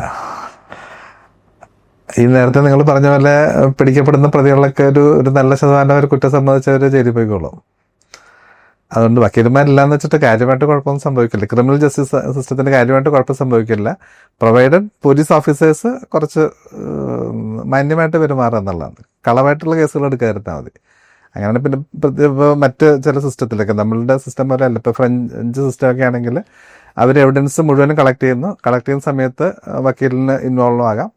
എന്നിട്ട് ആ സമയത്ത് പ്രോപ്പറായിട്ട് ലീഗൽ എവിഡൻസ് കളക്ട് ചെയ്തതിന് ശേഷം മാത്രമാണ് കോടതിയിലേക്ക് അത് പ്രസൻറ്റ് ചെയ്യുന്നത്, ഡോക്കറ്റ് ട്രയൽ എന്ന് പറയും. അപ്പോൾ അങ്ങനെയുള്ള കേസുകളിൽ കോടതികളിൽ വക്കീലിന് വലിയ കാര്യമായിട്ട് റോളൊന്നുമില്ല. അവിടെ ചില പക്ക പ്രോപ്പർ എവിഡൻസ് കളക്ട് ചെയ്തതിന് ശേഷം മാത്രമേ പ്രസൻറ്റ് ചെയ്യുള്ളൂ. അത് മാത്രമല്ല, അങ്ങനെ എവിഡൻസ് കളക്ട് ചെയ്തതിന് ശേഷം ആ കേസ് പ്രോസിക്യൂട്ടാണ് തീരുമാനിക്കേണ്ടത് ഇത് പ്രോസിക്യൂഷന് പോകണോ അല്ലെങ്കിൽ അവിടെ വെച്ച് ഡ്രോപ്പ് ചെയ്യണമെന്ന്. അങ്ങനെ പ്രോസിക്യൂഷന് പോകാൻ തീരുമാനിച്ചു കഴിഞ്ഞാൽ അത് പക്ക എവിഡൻസോട് കൂടിയായിരിക്കും പ്രോസിക്യൂട്ട് ചെയ്യേണ്ടത്. അങ്ങനെയുള്ള രാജ്യങ്ങളിൽ പ്രോസിക്യൂഷൻ പാളിപ്പോയാൽ, പ്രത്യേകിച്ച് കളവായിട്ട് കേസാണെന്നോ അല്ലെങ്കിൽ തെളിവില്ല എന്ന് കോടതിക്ക് തോന്നുകയാണെന്നുണ്ടെങ്കിൽ അവർ കോമ്പൻസേഷൻ കൊടുക്കേണ്ടി വരും. പ്രതിയാക്കപ്പെട്ട ആൾക്ക് കോമ്പൻസേഷൻ കൊടുക്കേണ്ടി വരും. നമ്മുടെ നാട്ടിൽ അങ്ങനെയൊന്നുമില്ല. നമ്മുടെ നാട്ടിലിപ്പോൾ കള്ളക്കേസാണെന്ന് കണ്ടു കഴിഞ്ഞാലും അതിങ്ങനെ ഡ്രാഗ് ചെയ്ത് പോകുന്നതല്ലാതെ അവർക്ക് നഷ്ടപരിഹാരം കിട്ടും. ഇപ്പം നിങ്ങൾക്കറിയാം, നമ്പി നാരായണൻ്റെ കേസിൽ എത്രയോ വർഷങ്ങൾ അദ്ദേഹം ഫൈറ്റ് ചെയ്യേണ്ടി വന്നു, കള്ളക്കേസാണെന്ന് വന്നതിന് ശേഷം പോലും. അപ്പം അങ്ങനെ പെർജുറി ഇല്ലാത്ത രാജ്യങ്ങളെ സംബന്ധിച്ച് അങ്ങനെ റിസ്ക് ഉണ്ട്. പെർജറി ലോസ് നമ്മൾക്ക് ഇന്ത്യയിലുണ്ട്, പക്ഷേ ഒരിക്കലും നമ്മളത് ഇംപ്ലിമെൻറ്റ് ചെയ്യാറില്ല. ഒരാളെ കള്ളക്കേസിൽ കുടിക്കിയാൽ കൂടി വന്ന അയാളെ വെറുതെ വിടും. 10-20 വർഷം കഴിഞ്ഞിട്ട് അയാളെ വെറുതെ വിടും. അപ്പോൾ കോമ്പൻസേഷൻ കൊടുക്കുന്ന സംവിധാനമില്ല. ഇനി കൊടുത്താൽ തന്നെ വളരെ നെഗ്ലിജിബിൾ ആയിട്ടുള്ള ഒരു 5 ലക്ഷം 10 ലക്ഷം ഒരാൾക്ക് കിട്ടിയിട്ട് എന്താ കാര്യം? അയാളുടെ ജീവിതവും അയാളുടെ ഫാമിലിയും എല്ലാം പോയിട്ട് പിന്നെ അത്രയും വർഷങ്ങൾക്ക് ശേഷം കിട്ടുന്ന വളരെ ചെറിയൊരു എമൗണ്ടാണ്. അപ്പോൾ അങ്ങനെ പോലീസ് വളരെ എഫക്റ്റീവായിട്ടുള്ള പോലീസും വളരെ വിജിലൻ്റ് ആയിട്ടുള്ള ട്രൂത്ത്ഫുൾ ആയിട്ടുള്ള പോലീസാണെന്നുണ്ടെങ്കിൽ വക്കീലന്മാരില്ലെങ്കിലും വലിയ കുഴപ്പമൊന്നും സംഭവിക്കില്ല. ഇല്ല, ഞാൻ ഈ പറഞ്ഞതിൽ കണക്ട് ചെയ്തൊരു ചോദ്യം ചോദിച്ചോട്ടെ.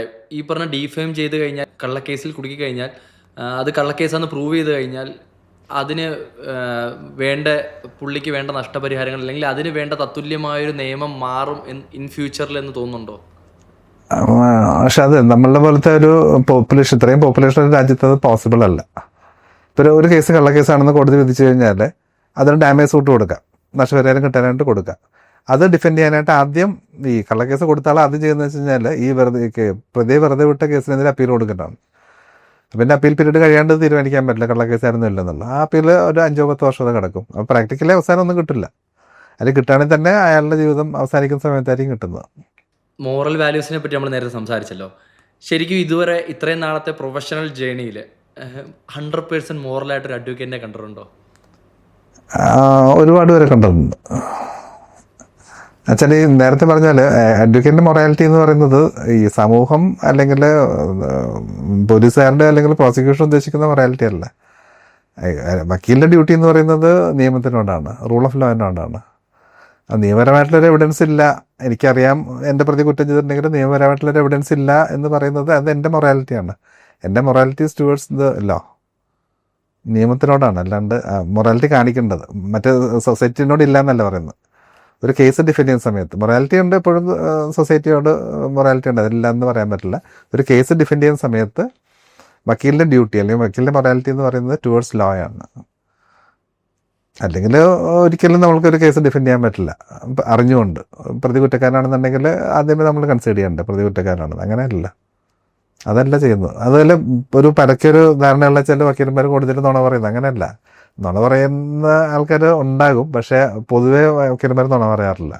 എല്ലാ സത്യങ്ങളും പറയാതിരിക്കും, അല്ലെങ്കിൽ ചിലപ്പോൾ ചില ഫാക്ട്സ് ട്വിസ്റ്റ് ചെയ്തായിരിക്കും പറയുന്നത്. അല്ലാണ്ട് നുണ പറഞ്ഞിട്ട് കൊണ്ടുനടക്കാൻ പറ്റില്ല. അതൊരു തെറ്റിദ്ധാരണ. ചില ഓപ്പോസിറ്റ് സൈഡ് ഉണ്ടല്ലോ, എതിർഭാഗം ഉണ്ടല്ലോ. നമ്മളൊരു കാര്യം കംപ്ലീറ്റ് ആയിട്ട് നുണ പറഞ്ഞാൽ അവർക്ക് പറയാം, അവർക്കത് പോയിന്റ് ഔട്ട് ചെയ്യാൻ പറ്റും. ഇയാൾ പറയുന്ന നുണയാണെന്ന് ഈസി ആയിട്ട് കാണിക്കാൻ പറ്റും. അപ്പം നുണ പറയാനല്ല, ചില സത്യങ്ങൾ പറയാതിരിക്കുന്നതും പിന്നെ ചില സത്യങ്ങളെ അത് ഇൻ്റർപ്രറ്റ് ചെയ്യുന്ന വേ in which it is interpreted, അതാണ്. അല്ലാണ്ട് നുണ പറയാനല്ല. അല്ല, വളച്ചൊടിക്കുക എന്നുള്ള ടീം കറക്റ്റ് ആയിരിക്കുമോ? വളച്ചൊടിക്കല്ല, ഇൻ്റർപ്രറ്റ് ചെയ്യുക എന്നുള്ളതാണ്. ഓക്കെ, ഒരു സ്ഥാനത്തിന് എങ്ങനെ ഇൻ്റർപ്രറ്റ് ചെയ്യുക എന്നുള്ളതാണ്. ഇപ്പോൾ ചോദ്യങ്ങൾ ചോദിക്കുന്നതിൻ്റെ ഓർഡർ അങ്ങനെയൊക്കെയാണ്. ഇപ്പോൾ പ്രാർത്ഥിക്കുമ്പോൾ സിഗരറ്റ് വലിക്കാമോ? എന്താണ്? പ്രാർത്ഥിക്കുന്ന സമയത്ത് സിഗരറ്റ് വലിക്കാമോ? പ്രാർത്ഥിക്കുന്ന സമയത്ത് സിഗരറ്റ് വലിക്കാം. വലിക്കാം. മദ്യപിക്കുന്ന സമയത്താ? മദ്യപിക്കുന്ന സമയത്തും വേണമെങ്കിൽ പ്രാർത്ഥിക്കാം. പ്രാർത്ഥിക്കുന്ന സമയത്ത് മദ്യപിക്കാമോ? പ്രാർത്ഥിക്കുന്ന സമയത്ത് വേണമെങ്കിൽ മദ്യപിക്കാം. അപ്പോൾ സാധാരണ ഒരാളോട് പ്രാർത്ഥിക്കുന്ന സമയത്ത് മദ്യപിക്കാന്ന് വെച്ചാൽ അയ്യോ അത് പറ്റില്ല എന്ന് പറയും. മദ്യപിക്കുന്ന സമയത്ത് പ്രാർത്ഥിക്കാമോ എന്ന് ചോദിച്ചാൽ എപ്പോഴും പ്രാർത്ഥിക്കാറില്ല. ഓക്കെ, മദ്യപിക്കുന്ന സമയത്തും പ്രാർത്ഥിക്കാം. ഞാൻ പേഴ്സണലി നിരീശ്വരവാദിയാണ്, അപ്പോൾ അതുകൊണ്ടായിരിക്കണം ഞാനത് പറഞ്ഞത്. അപ്പോൾ ഒരു പള്ളിയിൽ വെച്ചുകൊണ്ട് നിങ്ങൾ ചോദിക്കുക, അച്ഛൻ പ്രാർത്ഥിക്കുന്ന സമയത്ത് മദ്യപിക്കാമെന്ന് വെച്ചാൽ അച്ഛൻ പറയും അയ്യോ അത് പറ്റില്ല, ഭയങ്കര പാവമാണെന്ന് പറയും. അത് വെച്ചാൽ ഞാൻ ഒരു മദ്യപാനാണ്, മദ്യപിക്കുന്ന സമയത്ത് പ്രാർത്ഥിക്കാമെന്ന് വെച്ചാൽ വെച്ചാൽ പറയും അയ്യോ അതിനെന്താ പോലെ എപ്പോൾ വേണമെങ്കിലും പ്രാർത്ഥിക്കാറില്ല എന്ന് പറയും. അപ്പം ഇങ്ങനെയാണ് ഒരു സ്ഥാനത്തിന് അതെങ്ങനെ അപ്രോച്ച് ചെയ്യുന്നതനുസരിച്ചിരിക്കുക. ഈ ക്രോസ് എക്സാമിനേഷൻ പലപ്പോഴും ഓർഡർ ഓഫ് ക്വസ്റ്റ്യൻസ് ആണ് ഇമ്പോർട്ടൻറ്റ്. അപ്പോൾ ഒരാളൊരു ട്രാപ്പിലേക്ക് കൊണ്ടുവരുന്ന തരത്തിലുള്ള ക്വസ്റ്റ്യൻസ് ചോദിച്ചിട്ട് ഒരേ സ്ഥാനത്തിന് തന്നെ ഇത്തരത്തിൽ മാനിപ്പുലേറ്റ് ചെയ്യാൻ പറ്റും. അത് ഈ പറഞ്ഞാലും വളച്ചൊടിക്കുകയാണെന്ന് വെച്ചാൽ ഒരു തരത്തിൽ പറഞ്ഞ് വളച്ചൊടിക്കലാണ്, പക്ഷെ ആ വളച്ചൊടിക്കുന്നതിൻ്റെ സ്കില്ലാണ് ക്രോസ് എക്സാമിനേഷൻ എന്ന് പറയുന്നത്. ഇതേ ചോദ്യം തിരിച്ചു വെച്ച് കഴിഞ്ഞാൽ നമ്മൾ ഉദ്ദേശിക്കുന്ന ആൻസർ അല്ല കിട്ടുന്നത്. നമ്മൾ ഉദ്ദേശിക്കുന്ന ആൻസർ കിട്ടുന്നതിൻ്റെ പ്രത്യേക തരത്തിൽ വേണം ചോദിക്കാം. ബ്രിക്ക് ബിൽഡിംഗ് എന്ന് പറയും, ബിൽഡിംഗ് ഇഷ്ടിക വെച്ചിട്ട് ബിൽഡിംഗ് ഉണ്ടാക്കുന്ന നിങ്ങൾ കണ്ടിട്ടുണ്ടോ? അപ്പോൾ ഒരു റൂം ഉണ്ടാക്കുന്ന ഒരു വോൾ അങ്ങനെ കെട്ടിപ്പോകല്ല, ചുറ്റും ഇങ്ങനെ കെട്ടി വരാണ്. അല്ല പിന്നെ ഒരു വോള് കെട്ടി മറ്റേ വോള് കെട്ടി 4 വോള് 4 സമയത്ത് കെട്ടിയാൽ മതി, അങ്ങനെയല്ല ചെയ്യുന്നത്. ഇങ്ങനെ ചുറ്റി ഇതാണ് ബ്രിക്ക് ബിൽഡിംഗ് ആണ് ക്രോസ് എക്സാമിനേഷൻ. അതിൽ ഓർഡർ ഓഫ് എക്സാമിനേഷൻ, ചോദിക്കുന്നതിൻ്റെ ചോദ്യത്തിൻ്റെ ടോൺ, ഭാവം, രസം, അങ്ങനെ ഓർഡർ ഓഫ് ക്വസ്റ്റ്യൻസ്, അങ്ങനെ ഒരുപാട് കാര്യങ്ങളായിട്ട് ബന്ധപ്പെട്ടിരിക്കുക. അങ്ങനെ ക്രോസ് എക്സാം ചെയ്യുന്ന സമയത്ത് എന്താ റെസ്പെക്റ്റ് ഇല്ലാതെ സംസാരിക്കാൻ പറ്റുമോ? അതായത് ദേഷ്യത്തോടെ ഒരാൾ സംസാരിക്കാൻ പറ്റുമോ ഒരു അഡ്വക്കേറ്റിന്? സ്റ്റാറ്റ്യൂട്ട് അനുസരിച്ചിട്ട്, ഇന്ത്യൻ എവിഡൻസ് ആക്ട് അനുസരിച്ചിട്ട് അനോയിങ് ആയിട്ടുള്ളതോ ഇൻസൾട്ടിങ് ആയിട്ടുള്ളതോ ഇൻഡീസെൻ്റ് ആയിട്ടുള്ള ക്വസ്റ്റ്യൻസ് ചോദിക്കാൻ പാടില്ല. പക്ഷേ ഒരു പരിധിവരെ ഇങ്ങനെ കളിയാക്കുക അതൊക്കെ പെർമിസിബിളാണ്. പ്രത്യേകിച്ച് കള്ളസാക്ഷി പറയുന്ന ആൾക്കാർ, പിന്നെ കളവായിട്ട് കേസ് ഫ്രെയിം ചെയ്യുന്ന പോലീസ് ഓഫീസേഴ്സ്, അവരോടൊക്കെ ചിലപ്പോൾ ക്രോസ് എക്സാമിനേഷൻ ചെയ്യുന്ന സമയത്ത് വല്ലതും ദേഷ്യപ്പെടുകയോ, പ്രത്യേകിച്ച് ചോദിക്കുന്ന ചോദ്യങ്ങൾക്ക് ഉത്തരം പറയാതെ ഇവേഡ് ചെയ്യുന്ന സമയത്ത് ആ സമയത്തൊക്കെ ദേഷ്യപ്പെടാറുണ്ട്. പിന്നെ പലപ്പോഴും ദേഷ്യം വന്നിട്ടല്ല, ദേഷ്യം വന്ന പോലെ അഭിനയിക്കുകയാണ് ആൻസർ എലിസിറ്റ് ചെയ്യാൻ വേണ്ടിയിട്ട്. അല്ല, ഒരു സീസൺഡ് ആയിട്ടുള്ള ലോയറിന് ഒരിക്കലും ദേഷ്യം വരില്ല. Okay, advocates are purely actors എന്ന് പറഞ്ഞാൽ തർക്കിക്കുമോ? ആക്ടേഴ്സ് ആണെന്ന് വെച്ച് കഴിഞ്ഞാൽ ഒരു പരിധിവരെ നമുക്ക് ആക്ട് ചെയ്യാൻ പറ്റണം. നമുക്ക് ദേഷ്യം വരുമ്പോൾ ദേഷ്യം വന്ന പോലെ പെരുമാറാതിരിക്കുകയും ദേഷ്യം വരാത്ത സമയത്ത് ദേഷ്യം വന്ന പോലെ പെരുമാറാനും പറ്റണം. ഓക്കെ, ക്രോസ് എക്സാമിനേഷൻ തമ്മിലുള്ള ടെമ്പർമെന്റിനെ കുറിച്ച് ഞാൻ പറയുന്നത്. അത് പകുതി വേണമെങ്കിൽ ആക്ടിങ് ആണെന്ന് പറയാം. ഓക്കെ, എല്ലാം പുതിയ അറിവുകളായിരുന്നു കേട്ടോ. നമുക്ക് അടുത്ത ടോപ്പിക്കിലേക്ക് പോകാം. നിങ്ങളുടെ അഡ്വക്കേറ്റ്സിൻ്റെ യൂണിഫോം വളരെ വ്യത്യസ്തമായ യൂണിഫോമാണ്. എന്താണ് ഈ യൂണിഫോമിന് പിന്നിലുള്ളൊരു ചരിത്രം? നിങ്ങളിങ്ങനെ ആലോചിച്ചാൽ ഈ യൂണിഫോം ഇല്ലാതെ ഒരു കക്ഷി എനിക്ക് വേണ്ടിയിട്ട് കോടതിയിൽ ഹാജരായാൽ ആ കക്ഷി നിങ്ങൾക്ക് എത്ര ഫീസ് തരും, ഈ യൂണിഫോം ഇട്ട് ചെല്ലുമ്പോൾ എത്ര ഫീസ് തരും നോക്കിയാൽ മതി. വെറുതെ മുണ്ട് ഷർട്ട് കൊടുത്ത് അല്ലെങ്കിൽ ഒരു വലിയ ടീഷർട്ടും ഒരു ഷോർട്ട്സ് ഇട്ടിട്ട് ചെന്ന് കഴിഞ്ഞാൽ അയാൾ തരുന്നത് എത്രയായിരിക്കും, ഈ ഡ്രസ്സ് ഇട്ട് ചെല്ലുന്നാൽ അയാൾ തരുന്നത് എത്രയായിരിക്കും. അതാണ് ഇപ്പോഴും വക്കീലന്മാരത് ഉപേക്ഷിക്കാത്തൊരു കാരണം. അതാണ് ഉപേക്ഷിക്കണമെന്ന് ആർക്കും താല്പര്യമില്ല ഈ ഡ്രസ്സ്. ചിലത് ഒരു വിഷ്വൽ അപ്പിയറൻസ് ടൂൾ ആണോ ശരിക്കും അഡ്വക്കേറ്റ് യൂണിഫോം? വിഷ്വൽ അപ്പിയറൻസ് ഉണ്ട്, അതിൽ യാതൊരു സംശയമില്ല. വിഷ്വൽ അപ്പിയറൻസ് ഉണ്ട്. അതിന് വേറെ കുറച്ച് ഹിസ്റ്റോറിക്കലായിട്ടുള്ള കാരണങ്ങളും കൂടി ഉണ്ട്. വെച്ചാൽ ഈ ഏതെങ്കിലും ഒരു ജോലിയിൽ ഏതെങ്കിലും ഒരു ഡ്രസ്സ് ഇത്രയും നൂറ്റാണ്ടുകളായിട്ട് തുടരുന്ന വേറെ ഒരു ഡ്രസ്സും ഉണ്ടാവില്ല. 1327 ആണെന്ന് എൻ്റെ ഓർമ്മ.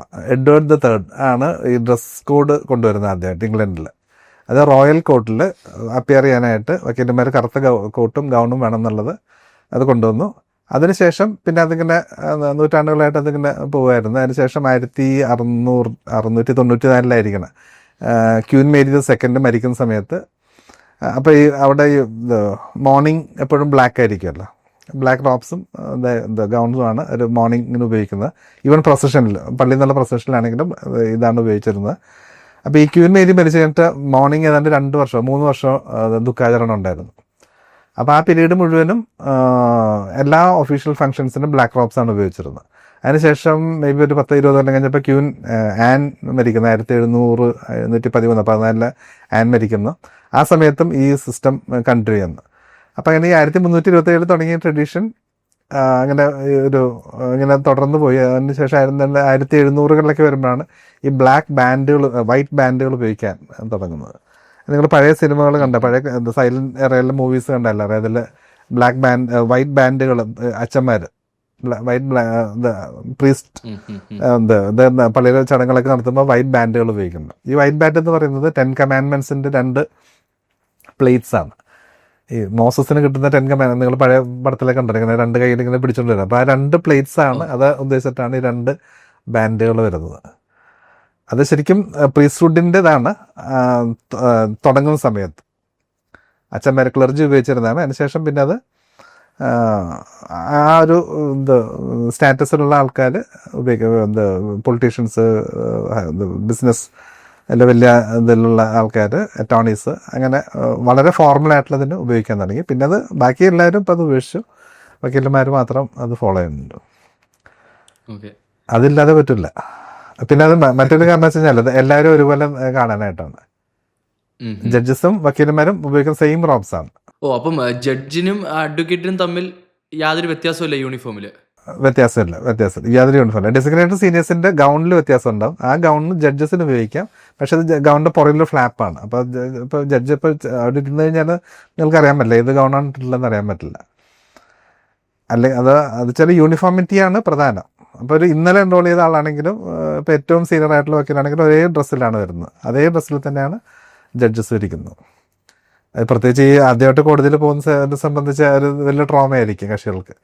ഇത്ര ആൾക്കാരെ ഇങ്ങനെ ഒരു ഭീകരമായിട്ടുള്ള രൂപത്തിൽ കാണുക എന്നുള്ളത്. എന്നുവെച്ചാൽ ബ്ലാക്കിന് ഈവിളിൻ്റെയും ഡെത്തിൻ്റെയും കളറാണ് ബ്ലാക്ക്, അതേസമയം പവറിൻ്റെ അതോറിറ്റിയുടെയും കളറാണ്. അപ്പോൾ ഇതിന് 2 ആംഗിൾ ഉണ്ട്. ഈവിളും ഡെത്ത്, അതാണ് ഈ ഫ്യൂണറൽ ഡ്രസ്സുകളിൽ എപ്പോഴും ബ്ലാക്ക് ആയിരിക്കും. ഈവിളിൻ്റെയും ഡെത്തിൻ്റെയും കളർ ബ്ലാക്കാണ്. അത് പഴയ മൂവീസ്, സൈലന്റ് മൂവീസൊക്കെ നോക്കിയാൽ അറിയാം. ആ പീരീഡ് മുതൽ ഡെത്ത് റെപ്രസെൻ്റ് ചെയ്യുന്നത് എപ്പോഴും ബ്ലാക്ക് ഗൗണിലായിരിക്കും. ഇപ്പോൾ 7 സീലിൽ, ബർഗ്മാൻ്റെ 7 സീലിൽ കാണും, ഡെത്ത് ഫുൾ ബ്ലാക്ക് റോബ്സിലാണ് വരുന്നത്. അപ്പോഴും അങ്ങനെ തന്നെയാണ്. പിന്നെ സബ്മിഷൻ റിലീജിയസ് സബ്മിഷൻ്റെ കളറായിട്ടും ബ്ലാക്ക് ഉപയോഗിക്കുക. നമ്മളുടെ നാട്ടിൽ മാത്രമാണ് അച്ഛന്മാർ വൈറ്റ് ഡ്രസ്സ് ചെയ്യുന്നത്. മറ്റു രാജ്യങ്ങളിലെല്ലാം ബ്ലാക്കാണ്. ആ ബ്ലാക്ക് എന്നത് സബ്മിഷൻ ടു ഗോഡാണ്. ഇവിടെ നമ്മൾ ബ്ലാക്ക് ഉപയോഗിക്കും സബ്മിഷൻ ടു ജസ്റ്റിസ് എന്നുള്ള നിലക്കാണ്. എല്ലാവരും നിയമത്തിന് താഴെയാണ് എന്നുള്ള നിലക്കാണ്, അതിൻ്റെ ഒരു സബ്മിഷൻ എന്നുള്ള നിലക്കാണ് നമ്മൾ ബ്ലാക്ക് ഉപയോഗിക്കുന്നത്. ഇതിപ്പോൾ മാറ്റാനായിട്ട് ഇത് ഇല്ലാണ്ട് കൂടുതൽ പോകാൻ ഓപ്ഷൻ തന്നാലും വക്കീലന്മാരത് ഓപ്റ്റ് ചെയ്യാറില്ല. ചൂട് കാലത്ത് ഒഴിച്ച്. ഭയങ്കര ഉഷ്ണകാലത്ത് കുറച്ച് ബുദ്ധിമുട്ടാണ്, AC ഇല്ലാത്ത കോടതികൾ. പക്ഷേ ഇപ്പോൾ ഹൈക്കോർട്ട് മുഴുവൻ AC ആയി. പിന്നെ ട്രയൽ കോർട്ടിലും ഇപ്പോൾ പതുക്കെ മേ ബി ഒരു 5-10 വർഷത്തിലുള്ള ഒരുപാട് കോടതികൾ AC ആവും. എന്തുകൊണ്ട് ജോണസ് റാൾഫ് എന്ന് പറയുന്ന വ്യക്തി ഒരു ക്രിമിനൽ ലോയറായി മാറി? ക്രിമിനൽ ലോയറായിട്ട് മാറിയെന്ന് വെച്ച് കഴിഞ്ഞാൽ ഞാനിത് ഈ പ്രൊഫഷനിലേക്ക് വരുമ്പോൾ എൻ്റെ ധാരണ വെച്ചാൽ ക്രിമിനൽ ലോ ആണെങ്കിൽ കുറച്ച് വായിച്ചാൽ മതി എന്നുള്ളായിരുന്നു. മറ്റേ സിവിൽ ലോ ആണെങ്കിൽ ഒരു വളരെ ഭയങ്കര ഒരു വാസ്റ്റായിട്ടുള്ള സബ്ജക്റ്റാണ്. ഒരു കാലത്ത് പഠിച്ചു തരില്ല എന്നുള്ളതായിരുന്നു എൻ്റെ ധാരണ. പക്ഷെ ഇപ്പം ഇങ്ങോട്ട് വന്നപ്പോഴാണ് മനസ്സിലായത് ഇതും ഒരു കാലത്തും തീരില്ല എന്ന് ഇപ്പോഴാണ് മനസ്സിലായത്. ഓക്കെ. അപ്പം അത് ഈക്വലി ബുദ്ധിമുട്ടാണ്. എന്നാലും ഒരു മോട്ടീവ് വേറെ എന്തെങ്കിലും ഉണ്ടായിരുന്നോ? പ്രത്യേകിച്ച് മോട്ടീവ് ഒന്നും ആ കാലത്ത് ഉണ്ടായിരുന്നില്ല. എന്നാലും ഈ പൊതുവെ നമ്മൾ സൊസൈറ്റിയിലൊക്കെ നിങ്ങൾക്കറിയാമല്ലോ, ഇപ്പോൾ ക്രിമിനൽ ലോയേഴ്സിനാണ് ഒരു ഇങ്ങനെ ഒരു ചെറിയൊരു ഹൈപ്പൊക്കെ കിട്ടുന്നത്. ഇപ്പം നിങ്ങൾ ഏതെങ്കിലും സിവിൽ ലോയറിനെ ഇൻ്റർവ്യൂ ചെയ്തിട്ടുണ്ടോ? ഇല്ല. എത്രയോ നല്ല സിവിൽ ലോയേഴ്സ് ഉണ്ട്. എപ്പോഴും ഞാൻ എൻ്റെ ഒരു പേഴ്സണൽ അഭിപ്രായത്തിൽ പറഞ്ഞാൽ എപ്പോഴും സിവിൽ ലോയേഴ്സാണ് ക്രിമിനൽ ലോയേഴ്സിനെക്കാളും വളരെ നോളജബിൾ ആയിട്ടുള്ള ആൾക്കാരാണ്, വെൽ സ്റ്റഡീഡ് ആണ്. അവർക്ക് ഞങ്ങളെക്കാരൊക്കെ വളരെയധികം പ്രോമിനൻസ് ഉള്ള നിയമത്തിൽ ഇതുള്ള ആൾക്കാരാണ്. പക്ഷെ അവരാരും ഇൻ്റർവ്യൂ ചെയ്ത് ഞാൻ കണ്ടിട്ടില്ല. മേ ബി ഇൻ ഫ്യൂച്ചർ ഞങ്ങൾ ഇൻ്റർവ്യൂ ചെയ്യും ഉറപ്പായിട്ടും. ഓക്കെ, ഞാൻ ഒരു ഡൗട്ട് വെക്കട്ടെ. നല്ല ഓർമ്മശക്തിയും സംസാരിക്കാൻ കഴിവുമില്ലെങ്കിൽ ഒരു വ്യക്തിക്ക് അഡ്വക്കേറ്റ് ആയിട്ട് മാറാൻ പറ്റുമോ? മെമ്മറി വേണം. മെമ്മറി വേണ്ടി വരും. സംസാരിക്കാനായിട്ട് വലിയ കഴിവൊന്നും ആവശ്യമില്ല. ചില പൊസിഷൻ ഓഫ് ലോ എന്താണെന്ന് കോടതിനെ ധരിപ്പിക്കൽ മാത്രമേ ആവശ്യമുള്ളൂ. അതിനങ്ങനെ വലിയൊരു വാഗ്മിയാകണമെന്നില്ല, ഒരു ഒറേറ്ററി സ്കില്ല് വേണമെന്നില്ല. പക്ഷേ ഒറേറ്ററി സ്കില്ലുള്ള ആൾക്കാർ കൂടുതൽ എക്സൽ ചെയ്യില്ല, സംശയമില്ല. ഒറേറ്ററി സ്കില്ല് കൂടുതലാണെങ്കിൽ ബാക്കിയെല്ലാം അത് കവർ ചെയ്യും. ഇപ്പം മെമ്മറി ഇല്ലെങ്കിലും അല്ലെങ്കിൽ കുറച്ച് റീഡിങ് കുറവാണെന്നുണ്ടെങ്കിലും ഒറേറ്ററി സ്കില്ല് കൊണ്ട് അത് മാനേജ് ചെയ്യാൻ പറ്റും.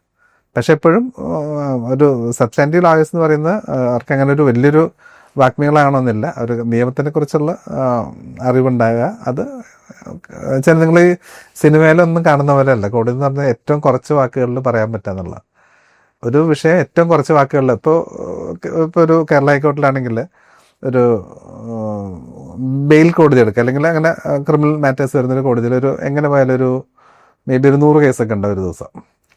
അപ്പോൾ ഇത് 10 മണിക്കും 10:15 4:00 ഇടയ്ക്കാണ് 1 മണിക്കൂർ 3/4 മണിക്കൂർ ഇൻ്റർവെൽ കഴിഞ്ഞിട്ടുള്ള സമയത്താണ് 100 കേസ് വിളിക്കുന്നത്.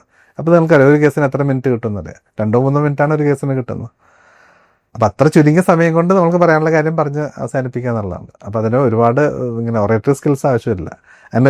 അങ്ങനത്തെ സ്കില്ല് കൂടിക്കഴിഞ്ഞാലും നടക്കില്ല. ഈ ടൈം കൺസ്ട്രെയിൻസ് ഉള്ളതുകൊണ്ട് അത് പ്രാക്ടിക്കലും അല്ല ഇപ്പോഴത്തെ ഒരു കണ്ടീഷനിൽ. പുതുതായിട്ട് വരുന്ന യങ്സ്റ്റേഴ്സിന് അഡ്വക്കേറ്റ് ലോ പഠിക്കുന്ന സ്റ്റുഡൻസിന് ഒരു അഡ്വൈസ് കൊടുക്കാനായിട്ട് ഏത് ബ്രാഞ്ച് ആയിരിക്കും സജസ്റ്റ് ചെയ്യുന്നത്? ഇപ്പോൾ ഞങ്ങളൊക്കെ പ്രാക്ടീസ് ചെയ്ത് തുടങ്ങുന്ന പോലെ അല്ല. ഇപ്പോൾ വേറെ trade mark, copyright, intellectual property അങ്ങനെ ഒരുപാട് പുതിയ ബ്രാഞ്ചസ് ഉണ്ട്. അപ്പോൾ അതാണെങ്കിൽ കമ്പാരിറ്റീവ്ലി ടെൻഷൻ കുറവാണ്. വെച്ചാൽ നമ്മൾ ഈ ക്രിമിനൽ കേസ്, സിവിൽ കേസ് നടത്തുമ്പോൾ നമ്മൾ ഡീൽ ചെയ്യുന്ന പോലെയുള്ള ക്ലയൻസ് അല്ല മറ്റ് ബ്രാഞ്ചുകൾ. ഞാൻ നേരത്തെ പറഞ്ഞ trade mark, copyright and intellectual property ആയിട്ട് ബന്ധപ്പെട്ട് വരുന്നത്. അപ്പോൾ ഒരു ബിസിനസ്സുകാരാണ്, എല്ലാവരും ബിസിനസ്സായിട്ട് ബന്ധപ്പെട്ട ആൾക്കാരാണ്. അവിടെ അത്യാവശ്യം പൈസ ഉള്ളവരാണ്, അല്ലെങ്കിൽ പൈസ മുടക്കാൻ തയ്യാറായിട്ടുള്ള ആൾക്കാരാണ്. അങ്ങനെയുള്ള ആൾക്കാരാണ് വരുന്നത്. അപ്പോൾ അത് കുറച്ചുകൂടി കംഫർട്ടബിൾ ആയിട്ടുള്ളൊരു ഏരിയയാണ്. ഷിപ്പിംഗ്, സൈബർ ലോ, അങ്ങനെ ഒരുപാട് പുതിയ ബ്രാഞ്ചസ് ഉണ്ട്. ഈ ക്രിമിനൽ പ്രാക്ടീസ് അല്ലെങ്കിൽ ട്രഡീഷണൽ സിവിൽ പ്രാക്ടീസ് കുറഞ്ഞു വരികയാണെന്നാണ് സിവിൽ. ചിലപ്പോൾ പ്രോപ്പർട്ടി ഡിസ്പ്യൂട്ടുകൾ, അതിർത്തി തർക്കങ്ങൾ, അങ്ങനെയുള്ള ഇതൊക്കെ ഇപ്പോൾ പ്രത്യേകിച്ച് ടൗണിലൊക്കെ വളരെ കുറവാണല്ലോ, വളരെ കുറഞ്ഞു. അപ്പം അങ്ങനെ വരുമ്പോൾ അവരുടെ ലിറ്റിഗേഷൻ കുറവാണ്. പിന്നെ ആർബിട്രേഷൻ, കൺസിലേഷൻ, അങ്ങനെ കുറേ സാധനങ്ങൾ വന്നു, സെറ്റിൽമെൻറ്റ്, അങ്ങനെയുള്ള കുറേ കാര്യങ്ങൾ വന്നപ്പോൾ അവിടെ കുറച്ച് ബുദ്ധിമുട്ടാണെന്നാണ് മനസ്സിലാക്കിയിട്ടുള്ളത്. ക്രിമിനൽ കേസിലാണെങ്കിൽ നമ്പർ ഓഫ് ക്രൈംസ് എപ്പോഴും കൂടിക്കൊണ്ടിരിക്കും. സൊസൈറ്റി ഇമ്പ്രൂവ് ചെയ്യുന്നതനുസരിച്ചിട്ട് നമ്പർ ഓഫ് ക്രൈംസ് കൂടിക്കൊണ്ടിരിക്കും. അപ്പോൾ അതുകൊണ്ട് ക്രിമിനൽസിൻ്റെ എണ്ണം, അല്ലെങ്കിൽ ക്രൈംസ് കമ്മിറ്റ്, ക്രിമിനൽസ് എന്ന് പറയുന്നത് ശരിയാണെന്നറിയില്ല, ക്രൈംസിൻ്റെ എണ്ണം ഒരിക്കലും കുറയില്ല. അതെപ്പോഴും, പ്രത്യേകിച്ച് ഇന്ത്യ പോലത്തെ രാജ്യത്ത് എപ്പോഴും മുകളിലേക്ക് തന്നെയായിരിക്കും. പക്ഷേ ക്രിമിനൽ പ്രാക്ടീസ് എന്ന് പറയുന്നത് അത്ര എളുപ്പമല്ല. ബാക്കി എല്ലാ ജോലിയിലും പോലെ തന്നെ അഡ്വക്കേറ്റുമാരുടെ ജോലിയിലും ഈ ഹൈറാർക്കി ഇഷ്യൂസ് ഉണ്ടാവുമല്ലോ. ഇപ്പം ഈ ജൂനിയർ സീനിയർ ഇഷ്യൂസ് നിങ്ങളുടെ ഫീൽഡിലുണ്ടോ? ഇഷ്യൂസ് എന്ന് ഉദ്ദേശിക്കുന്നത് എങ്ങനെയാണ്? ഫോർ എക്സാമ്പിൾ, ഞാൻ എൻ്റെ കഴിഞ്ഞ ലാസ്റ്റ് പോഡ്കാസ്റ്റ് റാഗിങ് ഇഷ്യൂസിനെ സംബന്ധിച്ചായിരുന്നു. അപ്പം സ്വാഭാവികമായിട്ടും ഒരു എക്സ്പീരിയൻസ് കൂടിയ ഒരു വ്യക്തി, സീനിയർ ആയിട്ടുള്ളൊരു വ്യക്തി, ജൂനിയർ ആയിട്ടുള്ളൊരു വ്യക്തി വരുമ്പോൾ ഒബ്വിയസ്ലി ചെയ്യുന്ന റാഗിങ് ഇഷ്യൂസുകൾ അഡ്വക്കേറ്റ് എന്ന പ്രൊഫഷനിലും ഉണ്ടോ? ഇല്ല, ഒട്ടുമില്ല. എന്തൊക്കെയായിരിക്കും ഒരു ന്യൂ ജോയിനിങ് അഡ്വക്കേറ്റ് നേരിടുന്ന ബുദ്ധിമുട്ടുകൾ? പ്രധാനമായിട്ടും സാമ്പത്തികമായിട്ടുള്ള ബുദ്ധിമുട്ടാണ്. അതായത് വളരെ ഇപ്പോൾ എല്ലാ സീനിയേഴ്സിനും ഇപ്പോൾ ഓരോ എൻറോൾമെൻറ്റിനും ഏതാണ്ട് 1000-നടുത്ത ആൾക്കാരാണ് കേരളത്തിൽ എൻറോൾ ചെയ്യുന്നത്. 2-3 മാസം കൂടുമ്പോൾ എൻറോൾമെൻ്റ് ഉണ്ട്. ഓരോ എൻറോൾമെൻറ്റ് 1000-ഓളം വരും. അപ്പോൾ നിങ്ങൾക്കറിയാം അതിൻ്റെ വോളിയം അറിയാം. എങ്ങനെ പോയാലും ഒരു 5000-6000 ആൾക്കാരാണ് ഒരു വർഷം ഏറ്റവും മിനിമം എൻറോൾ ചെയ്യുന്നത്. അപ്പോൾ അങ്ങനെ വരുന്ന എല്ലാവരെയും അക്കോമഡേറ്റ് ചെയ്യാനായിട്ട് എല്ലാ സീനിയേഴ്സിനും പറ്റുന്നുണ്ടാവില്ല, അല്ലെങ്കിൽ അതിൻ്റെ ആവശ്യം ഉണ്ടാവില്ല. അപ്പം അങ്ങനെ വരുമ്പോൾ ഒരു നല്ല ഓഫീസ് കിട്ടുക എന്നുള്ളത് ജൂനിയേഴ്സ് സംബന്ധിച്ച് വളരെ ബുദ്ധിമുട്ടാണ്. പിന്നെ നല്ല ഓഫീസാണെങ്കിലും പേയ്മെൻറ്റ് കിട്ടുക എന്നുള്ളത് ഒരു പ്രശ്നമാണ്. പിന്നെ പേയ്മെൻറ്റ് ഉണ്ടെങ്കിലും കോടതിയിൽ പോകാനോ അല്ലെങ്കിൽ ഡ്രാഫ്റ്റ് ചെയ്യാനോ എഴുതാനോ അതിനുള്ള ചാൻസ് കിട്ടുക എന്നുള്ളതും വളരെ ഇമ്പോർട്ടൻ്റ് ആണ്. അപ്പോൾ ഇതെല്ലാത്തിൻ്റെ ഒരു കോമ്പിനേഷനാണ് പ്രാക്ടീസ് ചെയ്യാൻ തുടങ്ങുന്ന ഒരാളുടെ ഒരു ബുദ്ധിമുട്ട്. ഒരു നല്ല ഓഫീസ് കിട്ടണം, ഓഫീസ് കിട്ടിയാലും കുറച്ച് പേയ്മെൻറ്റ് കിട്ടണം, പേയ്മെൻറ്റ് കിട്ടിയാലും കോടതിയിൽ പോകാനോ അല്ലെങ്കിൽ കേസ് പ്രസൻറ്റ് ചെയ്യാനോ അല്ലെങ്കിൽ കേസ് ഡ്രാഫ്റ്റ് ചെയ്യാനോ ഉള്ള ചാൻസ് കിട്ടണം. ഇത് 3 കൂടി കിട്ടിക്കഴിഞ്ഞാൽ മാത്രമേ ഒരു ഇനീഷ്യൽ സ്റ്റേജിൽ ഇമ്പ്രൂവ് ചെയ്യാൻ പറ്റുള്ളൂ. നമുക്ക് എങ്ങനത്തെ ഓഫീസ് കിട്ടുന്നതനുസരിച്ചിരിക്കും. 2 ചോദ്യങ്ങൾ അത് റിലേറ്റ് ചെയ്തുള്ളത്. ഒന്ന്, ഒരു ഫ്രഷറായിട്ടൊരു വ്യക്തി അഡ്വക്കേറ്റ് എന്ന പ്രൊഫഷനിലേക്ക് മാറുന്ന വ്യക്തി ഒരു സീനിയറിനെ അസിസ്റ്റ് ചെയ്തിരിക്കണമോ നിർബന്ധമായും? രണ്ടാമത്തെ ചോദ്യം എന്ന് പറഞ്ഞാൽ, ഒരു സീനിയർ അഡ്വക്കേറ്റ് ഇപ്പോൾ ഫോർ എക്സാമ്പിൾ സാറിനെ എടുത്തു കഴിഞ്ഞാൽ ഒരു ജൂനിയറിനെ സെലക്ട് ചെയ്യുമ്പോൾ എന്തൊക്കെ മാനദണ്ഡങ്ങളായിരിക്കും നോക്കുന്നത്? ഒരാൾ സീനിയറിൻ്റെ കൂടെ തുടങ്ങിയാൽ മാത്രമേ ശരിയാവുള്ളൂ. ഇപ്പോൾ ഒരുപാട് കുട്ടികൾ സീനിയർ ഇല്ലാണ്ട് പ്രാക്ടീസ് തുടങ്ങുന്നുണ്ട്. അപ്പോൾ അവരുടെ ഡ്രാഫ്റ്റിങ്ങിൽ ഒരുപാട് പ്രശ്നങ്ങളുണ്ട്. അവർക്ക് എങ്ങനെയാണ് പ്രോപ്പറായിട്ടൊരു കേസ് ഡ്രാഫ്റ്റ് ചെയ്യേണ്ടതെന്നോ അല്ലെങ്കിൽ ഒരു കേസ് എങ്ങനെയാണ് ആർഗ്യ ചെയ്യേണ്ടതെന്നോ അല്ലെങ്കിൽ ഒരു കേസ് എങ്ങനെയാണ് പ്രസൻറ്റ് ചെയ്യണമെന്നൊക്കെ അറിയണമെന്നുണ്ടെങ്കിൽ എന്തായാലും ഒരു സീനിയറിൻ്റെ കൂടെ നിന്നേ പറ്റും. അത് ഒരു നല്ല ഓഫീസിൽ നിന്നേ പറ്റും. സീനിയറിനെ സംബന്ധിച്ചാണെന്നുണ്ടെങ്കിൽ നല്ലൊരു ജൂനിയറിൻ്റെ ഒരു ടീം ഇല്ലാതെ ആർക്കും വർക്ക് ചെയ്യാൻ പറ്റില്ല. പ്രത്യേകിച്ച് കുറച്ച് സ്റ്റേക്കുള്ള മാറ്റേഴ്സ് വരുമ്പോഴോ അല്ലെങ്കിൽ വർക്കിൻ്റെ നമ്പർ കൂടുമ്പോഴോ ഒരു ഗ്രൂപ്പ് ഓഫ് ജൂനിയേഴ്സ് വേണം. ഇല്ലാണ്ട് പ്രോപ്പറായിട്ട് വർക്ക് ചെയ്യാൻ പറ്റില്ല. ചില ഫാക്സ് ഒരുപാടുണ്ടാവും. പിന്നെ നമുക്ക് ഇപ്പോൾ ഫോർ എക്സാമ്പിൾ ഒരു ദിവസം എങ്ങനെ പോയാലും ഒരു ദിവസം ഒന്നിൽ കൂടുതൽ കേസ് എല്ലാവർക്കും ഉണ്ടാവും. അപ്പോൾ അത് ഒറ്റയ്ക്ക് മാനേജ് ചെയ്യൽ പ്രാക്ടിക്കലല്ല. അപ്പോൾ ഒരു നല്ലൊരു ടീം കൂടെ ഉണ്ടെങ്കിൽ മാത്രമേ പറ്റുള്ളൂ. അവർ എഫിഷ്യൻ്റായിട്ട് വർക്ക് ചെയ്യുന്നൊരു ഗ്രൂപ്പായിരിക്കണം. പിന്നെ അവരെ സംബന്ധിച്ചും 24 മണിക്കൂറും വർക്ക് തന്നെയാണ്.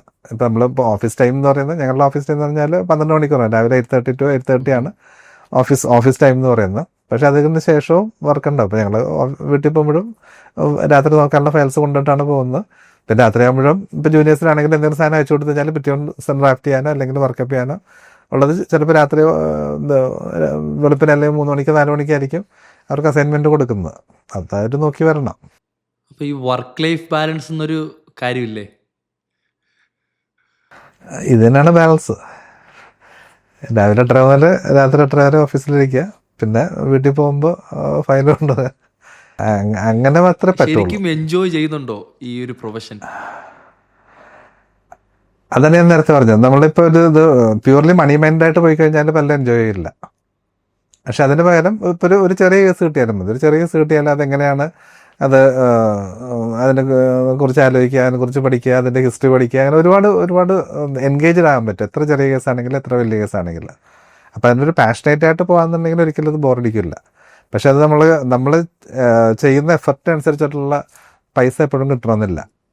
എല്ലാവർക്കും തന്നെ ഫീസ് അഫോർഡ് ചെയ്യാൻ പറ്റില്ല. പലപ്പോഴും ഫീസ് അഫോർഡ് ചെയ്യാൻ പറ്റാത്ത കക്ഷികൾക്ക് വേണ്ടിയിട്ടായിരിക്കും നമ്മൾ കൂടുതൽ സമയം സ്പെൻഡ് ചെയ്യുന്നത്. അല്ല, ഞാൻ എന്താ വെച്ചാൽ നമ്മളൊരാളുടെ ഫീസ് ഇല്ലാണ്ട് നമ്മൾ ഡിഫെൻഡ് ചെയ്യാമെന്ന് പറഞ്ഞു കഴിഞ്ഞാൽ അത് നമ്മളുടെ ഇത് കൂടുകയാണ്, നമ്മളുടെ റെസ്പോൺസിബിലിറ്റി കൂടുകയാണ്.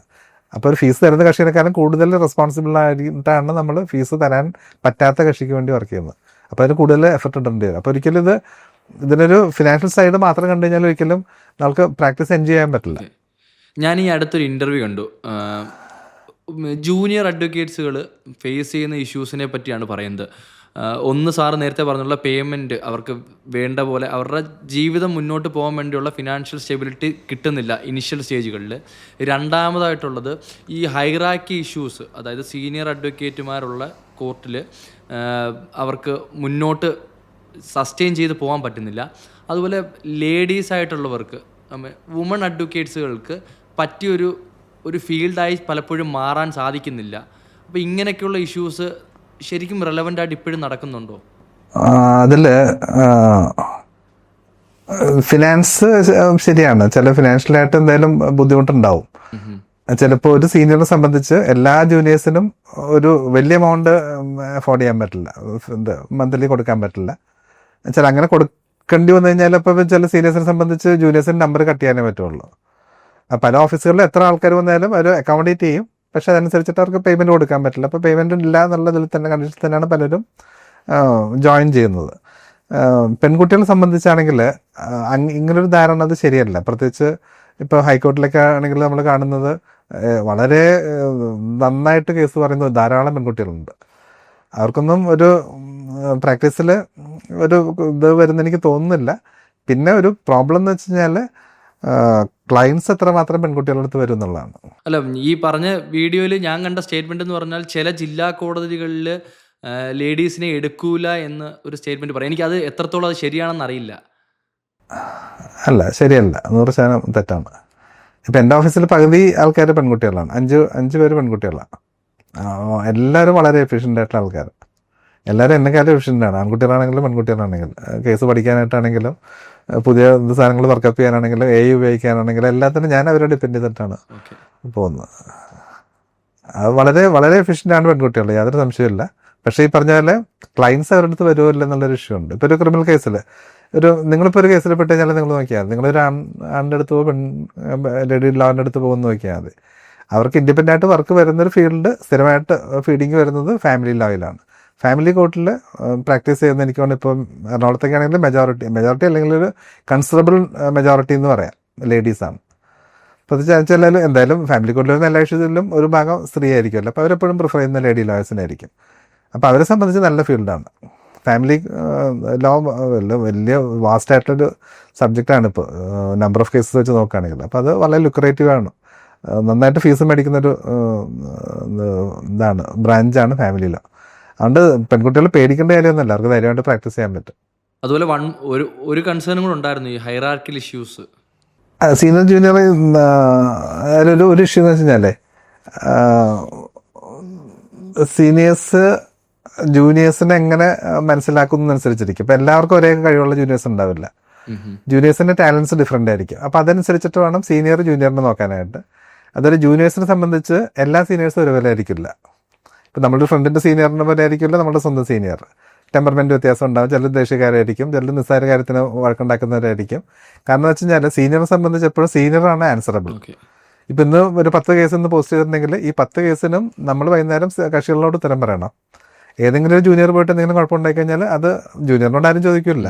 കക്ഷി കോൺടാക്ട് ചെയ്യുന്നത് അല്ലെങ്കിൽ നമ്മളെ ഏൽപ്പിക്കുന്ന വക്കീൽ കോൺടാക്ട് ചെയ്യുന്നത് സീനിയറിനെ ആയിരിക്കും. അപ്പോൾ സീനിയർ എല്ലാ കേസിനും റെസ്പോൺസിബിൾ ആണ്. അപ്പോൾ അങ്ങനെ വരുമ്പോൾ പല സീനിയേഴ്സും ഇപ്പം ചെറിയ അബദ്ധം പറ്റിയാൽ ഇപ്പോൾ ഒരു വഴക്ക് പറയുന്ന സീനിയേഴ്സ് ഉണ്ട്, ഓഫീസിൽ നിന്ന് പുറത്താക്കുന്ന ആൾക്കാരുണ്ട്. അപ്പോൾ അങ്ങനെ സംബന്ധിച്ച് അങ്ങനെ നോക്കുമ്പോൾ ഈ സീനിയറിൻ്റെ ടെമ്പർമെൻറ്റും ജൂനിയേഴ്സിൻ്റെ ടെമ്പർമെൻറ്റും വളരെ ഇമ്പോർട്ടൻ്റ് ആണ്.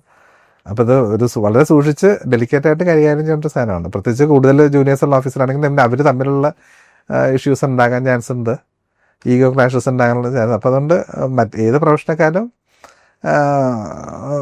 കുറച്ചുകൂടി എനിക്ക് തോന്നുന്നു കുറച്ചുകൂടി ടെൻഷൻ കൂടുതലുള്ള ഒരു പ്രൊഫഷനാണിത്. ചിലപ്പോൾ കോടതിയിലാണെന്നുണ്ടെങ്കിൽ നമുക്ക് അപ്പോൾ ഒരു വായുന്നൊരു വാക്ക് വീണു തെറ്റിപ്പോയി കഴിഞ്ഞാൽ ഒരു അബദ്ധം പറ്റിക്കഴിഞ്ഞാൽ പിന്നെ തിരിച്ചെടുക്കാൻ പറ്റില്ല. ഇവർ കേസ് ഡിസ്മിസ് ചെയ്ത് കഴിഞ്ഞാൽ കഴിഞ്ഞു. അറ്റ്ലീസ്റ്റ് എത്ര നാൾ ഒരു ജൂനിയർ അഡ്വക്കേറ്റ് ഒരു സീനിയറിനെ അസസ് ചെയ്യണം ഓൺ ആൻ ആവറേജ്? എൻ്റെ അഭിപ്രായത്തിൽ ഞാൻ ഏതാണ്ട് 10 വർഷത്തിനടുത്ത് സീനിയറിൻ്റെ കൂടെ ആയിരുന്നു. അല്ല, ഇപ്പോഴത്തെ വളരെ മിടുക്കന്മാരുണ്ട്, 1 മാസം 2 മാസം കൊണ്ടൊക്കെ ഇൻഡിപെൻഡൻ്റ് ആയിട്ട് പ്രാക്ടീസ് ചെയ്യുന്നവരോട് ആൾക്കാരുണ്ട്. പക്ഷെ അവർക്ക് ഇഷ്ടപ്പെട്ട വർക്കും ഉണ്ട്, അതൊന്നും കുഴപ്പമൊന്നുമില്ല. പക്ഷേ അവരുടെ ഈ അവരുടെ ഒരു കുറച്ച് ട്രെയിൻഡ് അല്ലാത്ത ആൾക്കാർ കോടതിയിൽ വരുമ്പോൾ ഇപ്പോൾ ഒരു സീനിയറിൻ്റെ കൂടെ നിൽക്കാതെ ഫ്രഷായിട്ട് ഇൻഡിപെൻഡൻ്റ് ആയിട്ട് പ്രാക്ടീസ് ചെയ്യുന്ന ഒരുപാട് യങ് ലോയേഴ്സ് ഉണ്ട്. പക്ഷെ അവരുടെ പ്ലീഡിങ്സ് നിന്ന് അല്ലെങ്കിൽ അവർ way in which they argue the case അതിൽ നിന്ന് തന്നെ നമുക്ക് മനസ്സിലാക്കാൻ പറ്റും അവരിങ്ങനെ ഒരു പ്രോപ്പർ ട്രെയിനിങ് ഇല്ലാണ്ട് വരുന്നവരാണെന്ന്. അപ്പോൾ അത് ജഡ്ജസിൻ്റെ ഭാഗത്തുനിന്നും പലപ്പോഴും അവർ അക്കോമഡേറ്റ് ചെയ്യാനായിട്ട് കുറച്ച് ബുദ്ധിമുട്ട് കാണാറുണ്ട്. ചിലർ പറയാറുണ്ട്, ചില ജഡ്ജസ് നേരിട്ട് പറയാറുണ്ട്. ഞാൻ ഒരു ഡൗട്ട് ചോദിക്കട്ടെ, ആർ യു എ കർമ്മ ബിലീവർ? കർമ്മയിൽ വിശ്വസിക്കുന്നുണ്ടോ? അങ്ങനെ ഞാൻ ആലോചിച്ചിട്ടില്ല. ഒരു ഉത്തരം പറയാമോ? അല്ല, നമ്മൾ ചെയ്യുന്ന കാര്യങ്ങൾ വൃത്തിയായിട്ട് ചെയ്യാന്നുള്ള മാത്രമേ ഉള്ളൂ. ആണെന്നോ അല്ലെന്നോ? ചെയ്യുന്ന കാര്യം ഡെഡിക്കേറ്റഡ് ആയിട്ട് ചെയ്യണം എന്നുള്ള അഭിപ്രായം മാത്രമേ ഉള്ളൂ. സാറിൻ്റെ ഇത്രയും നാളത്തെ ഒരു ജേണിയിൽ മനുഷ്യനെ പറ്റി സാറിന് മനസ്സിലായ കാര്യം എന്താണ്? മനുഷ്യന്മാരെല്ലാവരും നല്ല ആൾക്കാരാ. ശരിക്കും വളരെ അപൂർവ ആൾക്കാരിൽ മാത്രമേ ഇൻഹറൻ്റ് ആയിട്ട് എന്തെങ്കിലും ഒരു ക്രിമിനൽ ടെൻഡൻസീസ് ഉണ്ടാവുള്ളൂ. വളരെ വളരെ അപൂർവ ആൾക്കാരിൽ. ബാക്കി എല്ലാവരും സാഹചര്യങ്ങളുടെ സമ്മർദ്ദം മൂലമോ അല്ലെങ്കിൽ വേറെ പല പല ഇഷ്യൂസ് കൊണ്ട് സോഷ്യൽ ഇഷ്യൂസ് കൊണ്ടും ക്രൈംസിൽ പെട്ടുപോകുന്ന ആൾക്കാരാണ്. പിന്നെ അങ്ങനെ പെട്ടുപോകുന്ന ആൾക്കാരെ റീഹാബിലിറ്റേറ്റ് ചെയ്യാനായിട്ട് നമ്മളുടെ നാട്ടിൽ സിസ്റ്റം ഇല്ല. അതാണ് ഏറ്റവും വലിയ ബുദ്ധിമുട്ട്. നമ്മളുടെ ചില ഒന്നുകിൽ ജയിലിലേക്ക് വിടുക അല്ലെങ്കിൽ പുറത്തേക്ക് വിടുക, ഈ 2 സംവിധാനം മാത്രമുണ്ട്. അല്ലാതെ ശിക്ഷിക്കേണ്ട കേസുകളിലാണെങ്കിൽ പോലും, കുറ്റം ചെയ്തിട്ടുള്ള ആൾക്കാർക്കാണെങ്കിൽ പോലും അതിന് പ്രോപ്പറായിട്ട് ട്രീറ്റ്മെൻറ്റ് കൊടുക്കുക, അല്ലെങ്കിൽ അവരുടെ ക്രിമിനൽ ബിഹേവിയർ ചെയ്യുന്ന ആ ടെൻഡൻസീസിൽ നിന്ന് അവർ തിരിച്ചു കൊണ്ടുവരാനുള്ള സംവിധാനം നമ്മൾക്കില്ല. വെറുതെ ജയിലിൽ വിടുക എന്നുള്ള മാത്രമേ ഉള്ളൂ. യാതൊരു തരത്തിലുള്ള റിഫോർമേഷനും ജയിലുകളിൽ സംഭവിക്കുന്നില്ല. മറ്റു പല രാജ്യങ്ങളിലും അങ്ങനെയല്ല ചെയ്യുന്നത്. പ്രത്യേകിച്ച് ഇവിടെ ഫസ്റ്റ് ഒഫൻഡേഴ്സ് വരുമ്പോൾ, ആദ്യമായിട്ട് നേരത്തെ മുൻശിക്ഷ കേസുകളില്ലാത്ത ആൾക്കാർ വരുമ്പോൾ, കേസിൽ പെട്ട് ശിക്ഷിക്കപ്പെടുന്ന സമയത്ത് അവരെ നല്ല നടപ്പിന് വിടാനുള്ള സംവിധാനങ്ങൾ നിയമത്തിലുണ്ട്. പ്രൊബേഷൻ ഓഫ് ഒഫൻഡേഴ്സ് ആക്ട് ഉണ്ട്, CRPCയിലൊക്കെ അതിൻ്റെ പ്രൊവിഷൻസ് ഉണ്ട്. പക്ഷെ നമ്മുടെ കോടതികൾ ഒരിക്കലും അത് ചെയ്യുന്നില്ല. അതൊക്കെയാണ് കുഴപ്പമുണ്ടാക്കുന്നത്. അപ്പം അങ്ങനെ ഒരാൾ ജയിലിലേക്ക് വിടുകയാണെന്നുണ്ടെങ്കിൽ അയാൾ പോയിട്ട് പിന്നെ അവിടെ ഹാർഡൻ്റായിട്ട് ശിക്ഷിക്കപ്പെട്ട് കിടക്കുന്ന ക്രിമിനൽസിൻ്റെ കൂടെയാണ് അവർ മിങ്കിൾ ചെയ്യുന്നത്. അതവർ കൂടുതൽ, പ്രത്യേകിച്ച് ക്രിമിനൽ ടെൻഡൻസി ഉള്ള ആൾക്കാരെ സംബന്ധിച്ച് കൂടുതൽ വേഴ്സ് ആകും. ഇപ്പോൾ ഏറ്റവും കൂടുതൽ ഒഫൻസ് മേ ബി ഏറ്റവും കൂടുതൽ നമ്പർ ഓഫ് കേസസ് വരുന്നത് നാർക്കോട്ടിക്സിലായിരിക്കും. ഇപ്പോൾ കഴിഞ്ഞ വർഷത്തെ കണക്കനുസരിച്ചിട്ട് കേരളത്തിൽ മാത്രമേ 28,000 കേസുകൾ രജിസ്റ്റർ ചെയ്തു നാർക്കോട്ടിക് ഡ്രഗ്സിൻ്റെ ഇതിൽ ഒഫൻസിൽ. അപ്പോൾ അതെന്ന് വെച്ചാൽ അത് അവർ ഒഫൻഡേഴ്സ് ആണെന്ന് വെച്ച് കഴിഞ്ഞാൽ ഒരു ബിസിനസ്സുകാരാണ്. 28,000 കേസിൽ മേ ബി ഒരു 27,000 കേസുകളും ബിസിനസ് ചെയ്യുന്ന ആൾക്കാരാണ്. ബാക്കി ഒരു 1000 കേസുകൾ മാത്രമേ ഉപയോഗിക്കുന്നവരുണ്ടാവുള്ളൂ. അപ്പോൾ ഇവരെല്ലാവരും അതിൻ്റെ ഈ എന്താണ് പ്രോഫിറ്റ് മേക്കിംഗ് ആണ് അതിൻ്റെ അടിസ്ഥാനം. അപ്പം അത് വെച്ചാൽ പോവർട്ടി എന്നാണോന്ന് വെച്ചാൽ പോവർട്ടി ഒരു ഫാക്ടറാണ്. പക്ഷെ ഇതിൽ പെടുന്ന ഒരു നല്ലൊരു ക്രീം ഓഫ് ഒഫൻഡേഴ്സ് എന്ന് പറയുന്നത് എഞ്ചിനീയറിംഗ് സ്റ്റുഡൻസ്, ഹൈടെക്കുകൾ, അങ്ങനെയുള്ള ആൾക്കാരാണ്. അപ്പോൾ അവർക്ക് ഡാർക്ക് നെറ്റ് ഉപയോഗിക്കാൻ അറിയാം, മറ്റെന്താണ് ബിറ്റ് കോയിൻ ഉപയോഗിക്കാൻ അറിയാം. അത്തരത്തിലാണ് ഇവർ പർച്ചേസ് ചെയ്യുന്നത്. ഇൻ്റർനാഷണൽ ഇമ്പോർട്ടും എല്ലാം നടക്കുന്നത്. ഈവൻ പോലീസുകാർക്ക് തന്നെ അത് ബ്രേക്ക് ചെയ്യാനോ അല്ലെങ്കിൽ എങ്ങനെയാണ് ഒരു ഇത് വരുത്തിച്ചതെന്ന് പോലീസുകാർക്ക് കണ്ടുപിടിക്കാനേ പറ്റുന്നില്ല. അപ്പം അതുകൊണ്ട് ഹൈ ഇൻ്റലിജൻസ് ഉള്ള ആൾക്കാർ പെടുന്ന ഇത്തരം ധാരാളം കേസുകളുണ്ട്. അപ്പം ഇതെല്ലാം ഈ ഫിനാൻസുമായിട്ട് ബന്ധപ്പെട്ടതാണ്. അപ്പം അതുകൊണ്ട് ഈ പറഞ്ഞ പോലെ ഇവരെ ആരെങ്കിലും കുഴപ്പക്കാരോ അല്ലെങ്കിൽ ക്രിമിനൽസോ ആണെന്ന് വെച്ചാൽ അല്ല. അപ്പോൾ അവർക്ക് കുറച്ചുകൂടി ബെറ്റർ ലൈഫ് അല്ലെങ്കിൽ കുറച്ചുകൂടി പോഷായിട്ട് ജീവിക്കുക, അതൊക്കെയാണ് അവരുടെ കൺസിഡറേഷൻസ്. അല്ലാണ്ട് ഒരു ക്രൈം ചെയ്യാൻ, പക്ഷേ അവർക്ക് അറിയാൻ ചെയ്യാം ഇത് ചെയ്യുന്ന കുറ്റമാണെന്നും പിടിച്ചാലും വളരെ സീരിയസ് ആയിട്ടുള്ള ഒഫൻസ് ആണെന്നൊക്കെ അറിഞ്ഞുകൊണ്ട് തന്നെയാണ് ചെയ്യുന്നത്. അപ്പം അതുകൊണ്ട് എല്ലാവരും മേ ബി വളരെ ചെറിയ ഒരു പെർസെൻറ്റേജ് ഒഴിച്ച് ബാക്കി എല്ലാവരും ബേസിക്കലി നല്ല ആൾക്കാരാണ്. ജയിലിൽ പോകുന്നത് കൊണ്ടൊരു മനുഷ്യൻ മാറുമോ? ജയിലിൽ പോകുന്നതുകൊണ്ട് സാധാരണഗതിയിൽ ഒരു ആ ക്രിമിനൽ ടെൻഡൻസി ഉള്ള ആൾക്കാർക്കാണെന്നുണ്ടെങ്കിൽ അവർ കൂടുതൽ വേഴ്സായിട്ടാണ് അവർ തിരിച്ചു വരിക. തിരിച്ചുണ്ടാവാമോ? ഉണ്ട്. പല കേസിലും ജയിലിൽ പോയി കഴിഞ്ഞാൽ മേ ബി ചെറിയൊരു ദിവസം 5-6 ദിവസം പോയാൽ പോലും പെട്ടെന്ന് റിഫോംഡ് ആകുന്ന ആൾക്കാരുണ്ട്. പക്ഷെ അത് അങ്ങനത്തെ ഒരു ടൈപ്പ് ഓഫ് ഒഫൻസുകളിൽ മാത്രമേ വരുള്ളൂ. അല്ലാണ്ട് ട്രഡീഷണൽ ഒഫൻസുകളുണ്ട്, കൺവെൻഷണൽ ഒഫൻസ് അല്ലെങ്കിൽ നമ്മൾ ഫെലണീസ് എന്ന് പറയുന്നത് റോബറി, ഡെക്കോയിറ്റി, തെഫ്റ്റ്, അങ്ങനെയുള്ള കേസുകളിലൊക്കെ പോകുന്ന ആൾക്കാരൊന്നും അങ്ങനെ റിഫോംഡ് ആയിട്ട് വരണമെങ്കിൽ അവിടെ അതിന് പ്രോപ്പറായിട്ടുള്ള ട്രീറ്റ്മെൻറ്റ് വേണം. ഇല്ലെങ്കിൽ അവർക്ക് ഒരു തരത്തിലുള്ള റിഫോർമേഷൻ ഉണ്ടാവില്ല. അവരതൊരു ഹോളിഡേ ആയിട്ടാണ് കാണുന്നത്. കുറച്ച് ദിവസം ജയിലിൽ പോവുക, അവിടെ ഫ്രണ്ട്സായിട്ട് ജീവിക്കുക, തിരിച്ചു വരിക, അടുത്ത ഒഫൻസിൽ പെടുക. ഈ ജയിലിൽ പോകുന്ന സമയത്ത് കുറേ കഥകൾ കേട്ടിട്ടുണ്ട്, കുറേ ആളുകൾ പറയുന്നത്, നമ്മുടെ വാർത്തയിലും പിന്നെ ഇൻ്റർവ്യൂകളിലും അങ്ങനെ പലരും പറയുന്നത് കേട്ടിട്ടുണ്ട്. ജയിലിൽ പോകുമ്പോൾ വളരെ വലിയ ക്രൂരമായ ടോർച്ചറുകൾ അനുഭവിക്കേണ്ടി വരും എന്നുള്ളത്. ഈ നടയടി എന്നൊക്കെ പറയുന്ന പല ടെർമിനോളജി ഉണ്ട്. എനിക്ക് എത്രത്തോളം ഇത് ശരിയാണെന്ന് അറിയില്ല. ശരിക്കും അത്രയും ക്രൂരമായ കാര്യങ്ങൾ ജയിലിൽ നടക്കാറുണ്ടോ? നടയടി ഇപ്പോഴും ഉണ്ട്. നടയടി എന്ന് വെച്ച് കഴിഞ്ഞാൽ നിങ്ങൾ ജയിലുകളുടെ വാതിലുകൾ കണ്ടിട്ടുണ്ടാവും. ഒരിക്കലും ഒരാൾക്ക് നേരെ നടക്കാൻ പറ്റില്ല. കുനിഞ്ഞ് അകത്തോട്ട് കയറുമ്പോഴും പുറത്തേക്ക് വരുമ്പോഴും കുനിഞ്ഞിട്ടേ വരാൻ പറ്റുള്ളൂ. ചെറിയ അത് ഒരു പർപ്പസ് വെച്ചാൽ പെട്ടെന്ന് ആൾക്കാർ ഓടി പുറത്തേക്ക് പോകാതിരിക്കാനായിട്ടാണ്. ഇപ്പോൾ പ്രത്യേകിച്ച് ഒരു ഗ്രൂപ്പായിട്ട് അതിൻ്റെ ഓടി എസ്കേപ്പ് ചെയ്യാനൊന്നും പറ്റില്ല. അതൊരു പർപ്പസ്. ഈ നടയടി എന്ന് പറയുന്നത് അതിലൂടെ കുനിഞ്ഞകത്തേക്ക് ചെല്ലുമ്പോൾ തന്നെ അടി കിട്ടും. ഈ അടി കൊടുക്കുന്നതിൻ്റെ ഒരു പർപ്പസ് എന്ന് വെച്ച് കഴിഞ്ഞാൽ അവിടെ വയലൻസ് ഉണ്ടാക്കാതിരിക്കാനായിട്ടാണ്. ആദ്യമേ സപ്രസ് ചെയ്യാന്നുള്ളതാണ്. ഇപ്പോൾ സ്കൂളിൽ കുട്ടികളെ കൺട്രോൾ ചെയ്യാനായിട്ട് സാറന്മാർ ഉപയോഗിക്കുന്ന ചൂരിലാണ്. ആ ചൂരിലുകൊണ്ട് എല്ലാ കുട്ടികളും തല്ലുണ്ടാവില്ല. ഈ അടി കിട്ടും എന്നുള്ളൊരു പേടിയാണ് കുട്ടികളിലെ ഒരു ഡിസിപ്ലിൻ്റെ അല്ലെങ്കിൽ ഒബീഡിയൻസിൻ്റെ ഒരു ഇതാണ്. നമ്മൾ ഈ ഡോഗ്സ് ലോ നിങ്ങൾ കേട്ടിട്ടുണ്ടാവും. പട്ടിയെ നമ്മളെങ്ങനെ അനുസരണം പഠിപ്പിക്കുന്നത്? പട്ടിയുടെ തെറ്റ് ചെയ്യാൻ സമ്മതിക്കും. തെറ്റ് ചെയ്യാൻ സമ്മതിച്ചിട്ട് അത് ചെയ്യുന്ന സമയത്ത് അടി കൊടുക്കും. അപ്പോഴാണ് പട്ടിക്ക് മനസ്സിലാകുന്നത് അത് ചെയ്യാൻ പാടില്ല. ഇപ്പോൾ നമ്മൾ ഷൂസ് കടിക്കുകയാണ്. ഷൂസ് കടിക്കാൻ പെർമിറ്റ് ചെയ്യും. പെർമിറ്റ് ചെയ്തിട്ട് കടിച്ച് കഴിയുമ്പോൾ നമ്മൾ അടി കൊടുക്കും. അതാണ് ഡോഗ്സ് ലോ എന്ന് പറയുന്നത്. അപ്പോൾ ഡോഗ്സിനെ അങ്ങനെ പഠിപ്പിക്കാൻ പറ്റുള്ളൂ. അപ്പോൾ ഒരു പരിധി വരെ ഈ ജയിലിൽ ചെല്ലുന്ന ആൾക്കാരെ പഠിപ്പിക്കുന്നത് അങ്ങനെയാണ്. ചെല്ലുമ്പോൾ തന്നെ അടി കൊടുക്കും. ചെല്ലുമ്പോൾ തന്നെ അടി കൊടുത്തിട്ട് ഇവിടെ ഡിസിപ്ലിനോടെ നിന്നില്ല എന്നുണ്ടെങ്കിൽ നിങ്ങൾക്ക് അടി കിട്ടും എന്നുള്ളതിൻ്റെ ആദ്യത്തെ വാണിംഗ് കൊടുക്കുകയാണ്. അല്ലാതെ ക്രൂരമായിട്ടുള്ള ടോർച്ചറൊന്നും ഇപ്പോൾ ജയിലുകളിൽ ഇല്ല എന്ന് വേണമെങ്കിൽ പറയാം. പക്ഷേ തീരെ ടോർച്ചർ ഇല്ലയെന്നല്ല, പഴയ നമ്മളുടെ ബ്രിട്ടീഷ് കാലത്ത് ആ കാലത്ത് കിട്ടുന്ന പോലത്തെ ടോർച്ചറുകളൊന്നും ഇല്ല. കാരണം വെച്ചാൽ പീരിയോഡിക്കലായിട്ട് എവരി 14 days റിമാൻഡ് എക്സ്റ്റെൻഡ് ചെയ്യുന്ന സമയത്ത് മജിസ്ട്രേറ്റിൻ്റെ ഒന്നുകിൽ നേരിട്ട് കൊണ്ടുപോകും അല്ലെങ്കിൽ വീഡിയോയിൽ കൂടി കാണിക്കും. ആ സമയത്ത് എന്തെങ്കിലും പരാതി ഉണ്ടെങ്കിൽ പറയാം. അപ്പോൾ അതിന് പീരിയോഡിക്കലായിട്ട് ചെക്കും കാര്യങ്ങളെല്ലാം ഉണ്ട്. പിന്നെ സുപ്പീരിയർ ഓഫീസേഴ്സ് ജയിൽസ് വിസിറ്റ് ചെയ്യാറുണ്ട്. ജില്ലാ ജഡ്ജി ജയിൽ വിസിറ്റ് ചെയ്യും.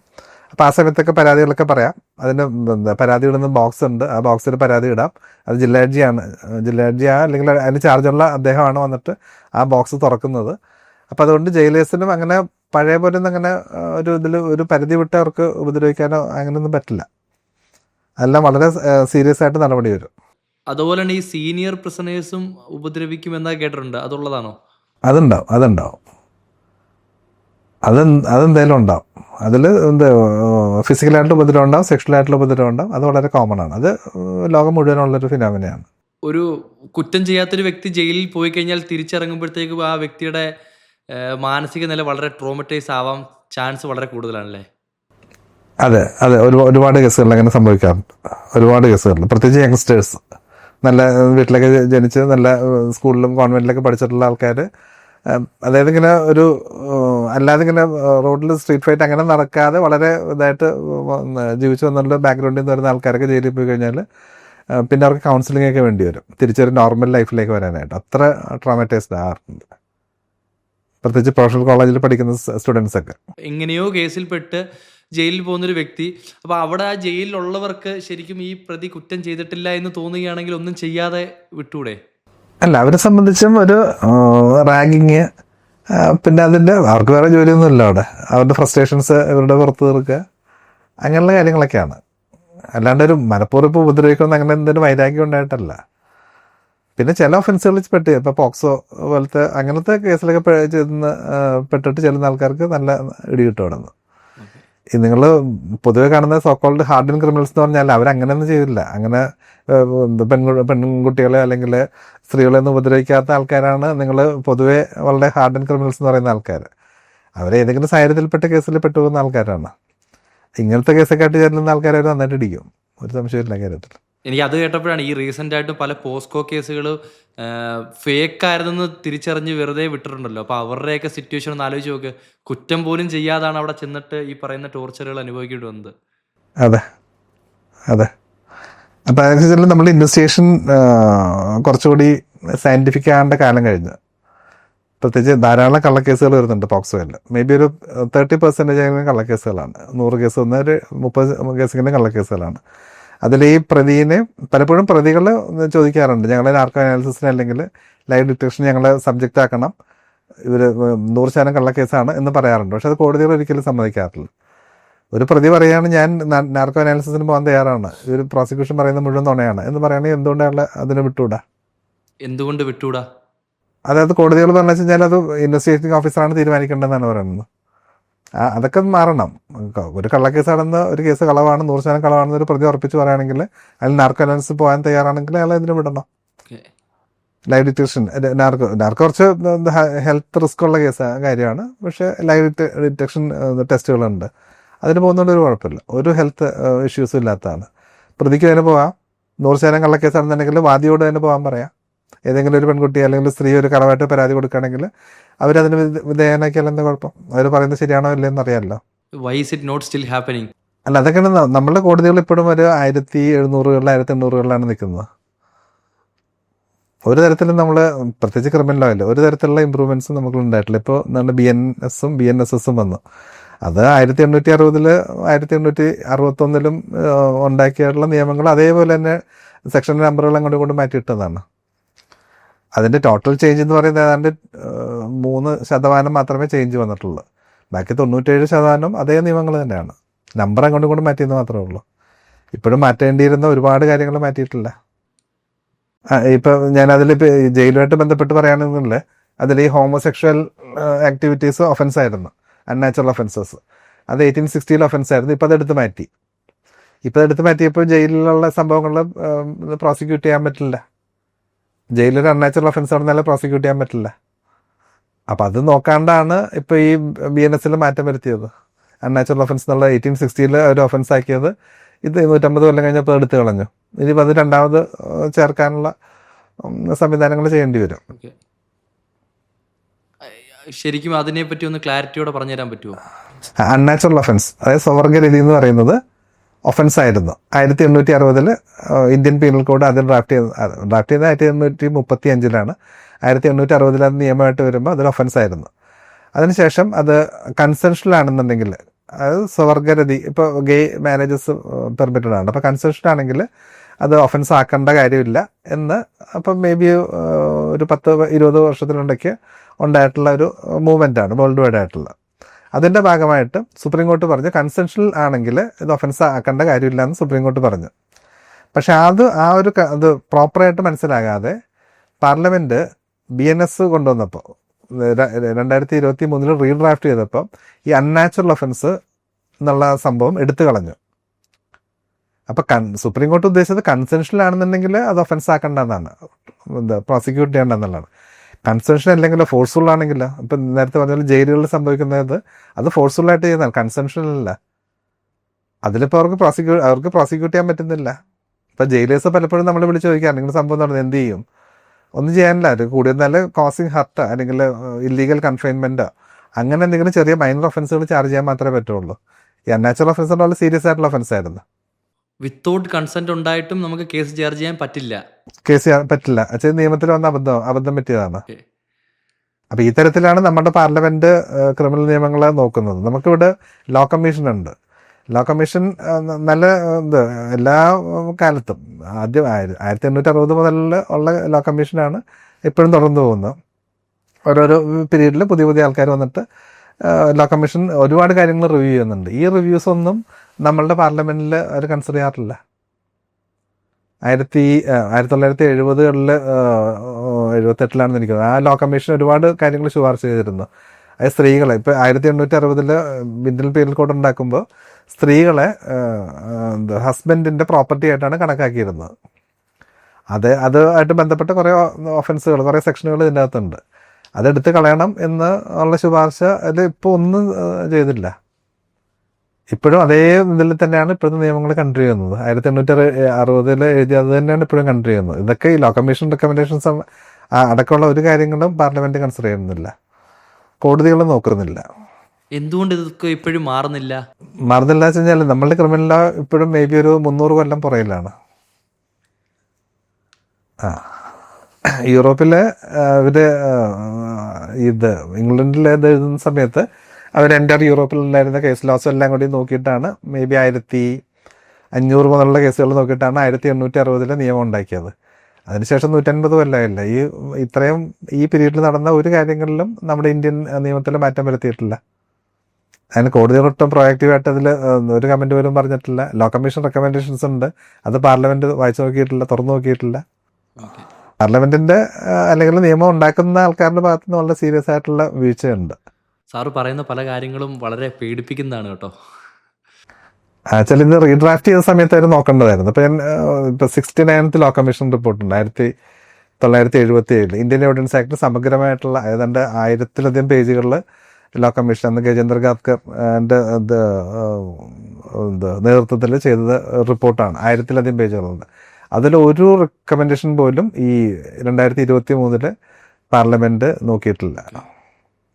വളരെ എലാബറേറ്റ് ആയിട്ടുള്ള സ്റ്റഡിയാണ്, വളരെ പെയിൻ എടുത്ത് ചെയ്തിട്ടുള്ള സ്റ്റഡിയാണ്. അപ്പം നമ്മൾ ഒരിക്കലും മാറുന്ന ട്രെൻഡ്സ് അനുസരിച്ചിട്ട്, ഇൻ്റർനാഷണൽ സെനാരിയോയിൽ മാറുന്ന ട്രെൻഡ്സ് അനുസരിച്ചിട്ട് ഒരിക്കലും നമ്മൾ ലോ റീഡ്രാഫ്റ്റ് ചെയ്യുന്നില്ല. നമ്മൾ 1860 ഇത് ഉണ്ടാക്കുമ്പോൾ ഹോമിസൈഡ് ലോ അങ്ങനെ തന്നെ ചെയ്തത്. പക്ഷേ ഇംഗ്ലീഷ് ലോൻ്റെ സെയിം സാധനമാണ് നമ്മൾ ചെയ്തത്. 1957 അവർ നിയമം മാറ്റി. അതായത് 100 കൊല്ലം കഴിഞ്ഞപ്പോൾ 100 കൊല്ലം ആകുന്ന സമയത്ത് അവരത് റീഡ്രാഫ്റ്റ് ചെയ്തു. ഹോമിസൈഡ് ആക്ട് റീഡ്രാഫ്റ്റ് ചെയ്തു. നമ്മളിപ്പോഴും ചെയ്തിട്ടില്ല. നമ്മളുടെ ആൾക്കാർക്ക് ഇതിലൊന്നും യാതൊരു താല്പര്യമില്ല. മാറുമോ ഇതെല്ലാം? യാതൊരു സാധ്യതയില്ല. മാറേണ്ട കാലമൊക്കെ കഴിഞ്ഞു. ചില പക്ഷേ ഇത് മാറില്ല എന്നുള്ളതിൻ്റെ ഏറ്റവും നല്ല എക്സാമ്പിളാണ് ഈ BNSSൻ്റെ കൊണ്ടുവന്ന മാറ്റങ്ങൾ. നമ്മൾക്ക് മാറാൻ ഉദ്ദേശമില്ല. ക്രിമിനൽസിനെ സംബന്ധിച്ച് ഈ ഗാങ് റൈവലറി വരുമ്പോൾ പരസ്പരം അങ്ങോട്ടും ഇങ്ങോട്ടും കൊല്ലുന്ന സംഭവങ്ങളുണ്ട്. ഒരു ജില്ലയിൽ കേസ് നടത്താൻ പോകുമ്പോൾ അതിൽ ഞാൻ 2ാമത്തെ 3ാമത്തെ വക്കീലായിരുന്നു. ഞാൻ ചെന്നതിന് ശേഷം ഞാൻ അപ്പിയർ ചെയ്യുന്ന പാർട്ടിക്ക് ഒരു 7-8 പ്രതികളുണ്ടായിരുന്നു. അതിനുശേഷം കേസ് മാറ്റി വെച്ചു. അടുത്ത തവണ ചെല്ലുമ്പോൾ അതിലൊരാളുടെ എണ്ണം കുറഞ്ഞു. പിന്നെ ചെല്ലുമ്പോൾ 2ാമത്തെ ഒരാളെ കൂടി അവർ കൊന്നു.